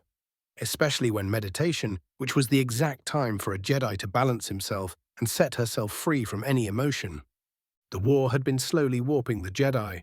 Every time a Jedi engaged in combat, every time an Order member was anywhere near a massacre, they were influenced by the dark side, no matter how much they tried to resist it. It frayed the Jedi's control over their emotions. Then he appeared, and it all got much, much worse. A Dark Lord of the Sith, who was anything but what the Jedi were taught to expect. Shakti would have laughed if she could. Instead, she just glared at the man who was subtly destroying the Jedi Order from within. The ancient records had warned the future generations of Jedi how dangerous the Sith could be. Those warnings were in fact underestimating the true threat a Dark Lord of the Sith could pose. It wasn't his mastery over the Force and techniques that had become half-forgotten legends. It wasn't his proficiency with a lightsaber that rivaled or perhaps even surpassed the best swordsman in the Order. Oh no, those things weren't what made him truly dangerous. It was his dark allure, the strange charisma that he could summon at times, the reasonable way in which he made millennia of Jedi teachings sound as if they were flawed creations, holding the Order members back. When he spoke, the Jedi, especially the younger ones, listened. Instead of scoffing at his attempts to twist everything they were, every principle they stood for, a lot of Jedi considered his words. And an increasing number of them found merit in them. After the horrors a lot of them had felt, witnessed, or even participated in, it made a number of Jedi doubt themselves and their teachings. It made them willing to listen when Vale spoke innocently, suggesting another way to do things. Oh, she felt the allure of his words. At a time when even Jedi Masters found it all but impossible to free themselves of their feelings during meditation, impossible to fully center themselves, Vale was promising that they didn't have to. That they weren't failing as Jedi when allowing themselves to feel. That it wasn't wrong. It was what many of the younger ones and some of their elders wanted to hear. It was the same for Shakti. It was a vindication that a deeply buried part of the Togruta sorely needed. A promise that her predator instincts that always made it hard to be a decent, emotion-free Jedi weren't wrong, weren't something that she necessarily needed to constantly fight, that her instincts wasn't something to fear. She could see it now. It was so easily to start sliding down a damning path. It felt so right to let herself experience emotions instead of instantly squashing them with a sheer effort of her will. It was sublime, and it almost brought her to damnation. Even now, when Shakti was finally clearly seeing the trap she fell into, it was all she could do to hold the storm of emotions raging within her and not act on them. She trembled with the effort, pressing her lightsaber to Vale's heart. It would be so easily to give in to her righteous anger and end the Sith once and for all. Yet he spoke again, his honeyed words halting her hand for the moment. No matter how she loathed it, the bastard was right. Simply cutting him down in anger, she knew the consequences. That would surely lead to the dark side. What was the alternative? Here he was, at her mercy, an occurrence that was unlikely to happen once that was no longer the case. He would never let himself be so vulnerable again. Shakti knew that she was trapped, snared as surely as the rest of the council. Legally, he had done nothing wrong to warrant her striking him down. Doing so could very well turn the Senate, Chancellor and the Republic and her army against the Jedi. It was something that almost happened when Master Windu apparently saw the truth during the attack on the temple and tried to act on it. A wave of desperation slammed in Shakti and almost instantly fed into her anger. What was the alternative? Watch how Vale continues to tear apart the Order from within. Watch him turn scores of Jedi to the dark side without them suspecting anything being amiss. Allow him to continue to toy with her, to continue manipulating her. She was shaking, losing her doomed fight to contain the confusing storm of emotions threatening to engulf her whole being. Claiming that he wanted her to be free. She almost laughed at the thought. It sounded great, it truly did. It was a lie, of course, another plot to twist her mind. There was only one little problem. A treacherous voice spoke at the back of her head. Why letting herself freely experience emotions for the first time felt so right? Why did it make her feel complete if it was so wrong? Then Vale leaned even closer and softly kissed her. That threw Shakti for a loop, the unfamiliar sensation making her mind blank for a moment. It was unexpectedly pleasant. It called to the instincts that even now were fighting for control. Shakti growled, a primal sound containing equal amounts of confusion, dark desire and fury. The last vestiges of control she had over her emotions snapped. $RK, Part 7, Briefing Room 1, Republic Cruiser Chimera, First Assault Fleet Flagship, High Orbit over Geonosis. A pulse of raw wild force energy threw me back, only instinctively shielding myself from the power release prevented me from slamming into the bulkhead behind me, though it was close. My frayed nerves screamed as too much force ran through my body, but I only grit my teeth and took a step closer to Shakti, who was swaying on her feet. The Jedi Master was in the center of a localized storm of energy which was whipping around her like a small tornado. At the same time, the doors slid open, revealing my apprentice. Arya had an ignited lightsaber in hand and a confused expression on her face. HK was a step behind her, his carbine was sweeping the room for threats. "Leave, make sure we aren't interrupted," I ordered while concentrating my attention on Shakti. From the corner of my eye, I saw Arya frown, but she stiffly nodded nevertheless and left with my assassin on her heels. When the door shut and locked behind them, I let out a sigh of relief. The last thing I needed was an interruption. This was going out to be a delicate matter to handle. The emotions I could sense coming from the Jedi Master had risen to a crescendo, a virtual hurricane of unbound and conflicting feelings.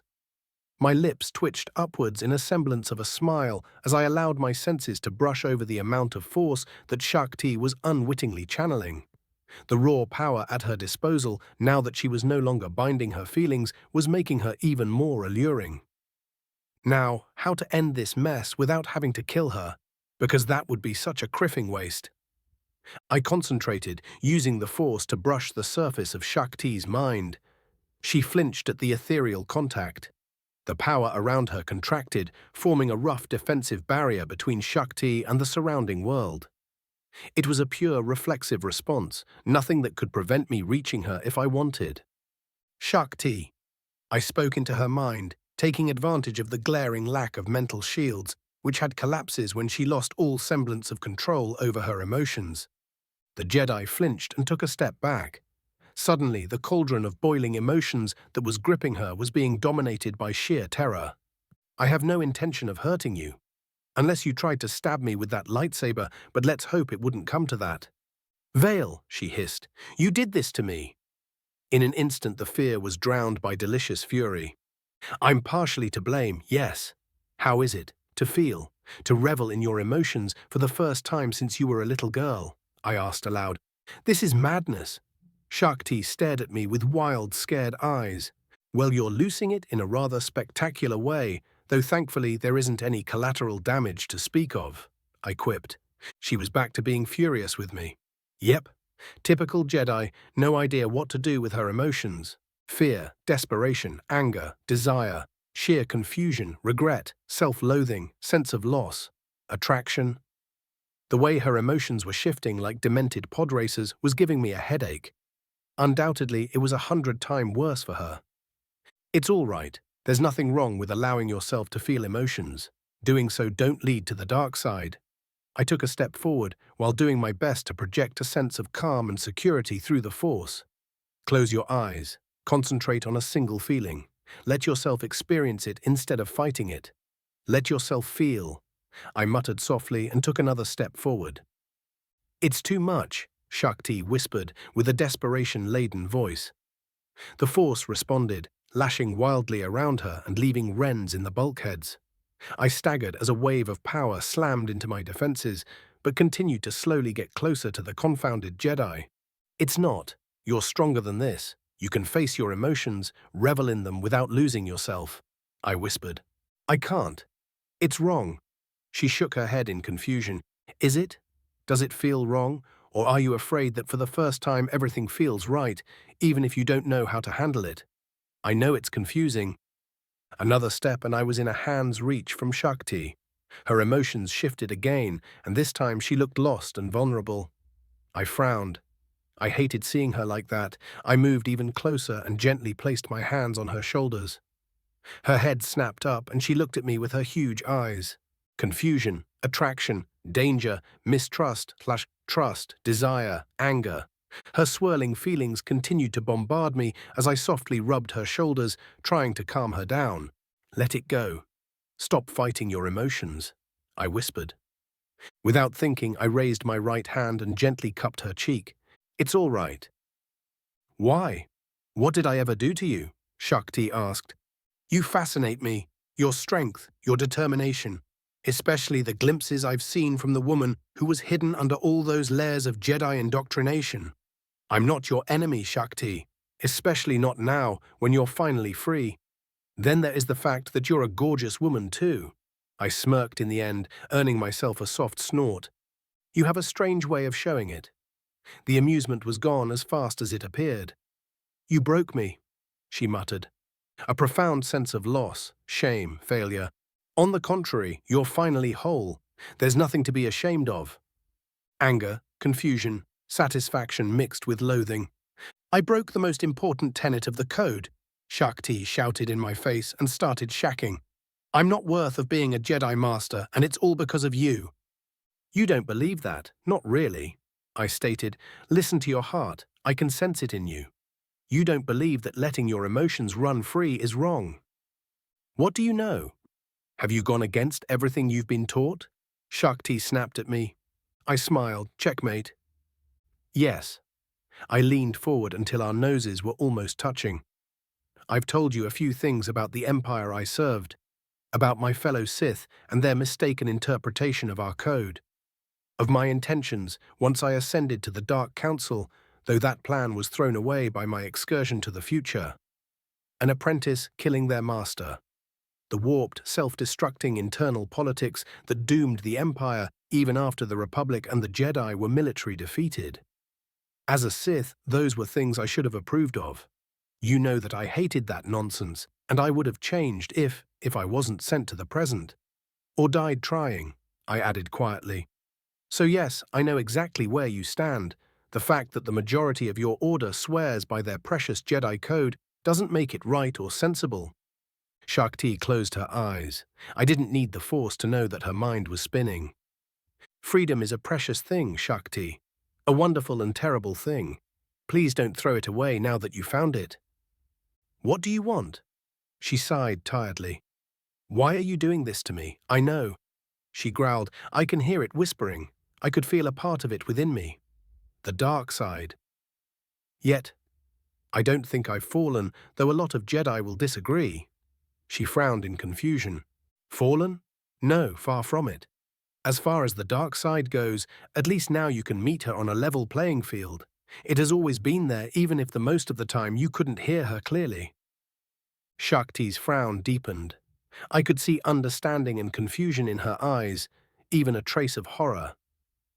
You could have turned me just now. Easily. Yes. Why? Because I'm interested in you, not the twisted fallen Jedi I would have on my hands if I had turned you. Being a true Sith doesn't mean that you fall to the dark side, for that would be a failure of which precious few had ever recovered. It means that she is our servant, our greatest, most terrible and dangerous tool. Dangerous for your enemies and yourself. Finally, you understand. I beamed. The dark side is a double-edged sword. However, when using it in combination with the light, when we use the Force itself, then it finally sets us free. Free, Shakti repeated with a faraway look in her eyes. The storm of emotions that had been gripping her for some time started to slowly abate. I could feel her relax a bit in my arms. I couldn't help myself. I crossed the tiny distance separating us and kissed her. After a moment of confusion, Shakti leaned into my touch and returned the kiss. Anger, pleasure, confusion, desire, contentment, need. I could see her eyes darken with feelings she had never allowed herself to experience before. Damn, her taste was simply intoxicating. A sexy glow emanated from her chest as she pried her lips away from mine. After all, you do want to get under my robes. Shakti glared at me. I'm a Sith. I'm selfish like that. Damn, that woman was making me lose my better judgment. I see. She growled in such a way that sent a pleasant shiver up my spine. I find myself feeling selfish too. Shakti growled and slammed her lips into mine.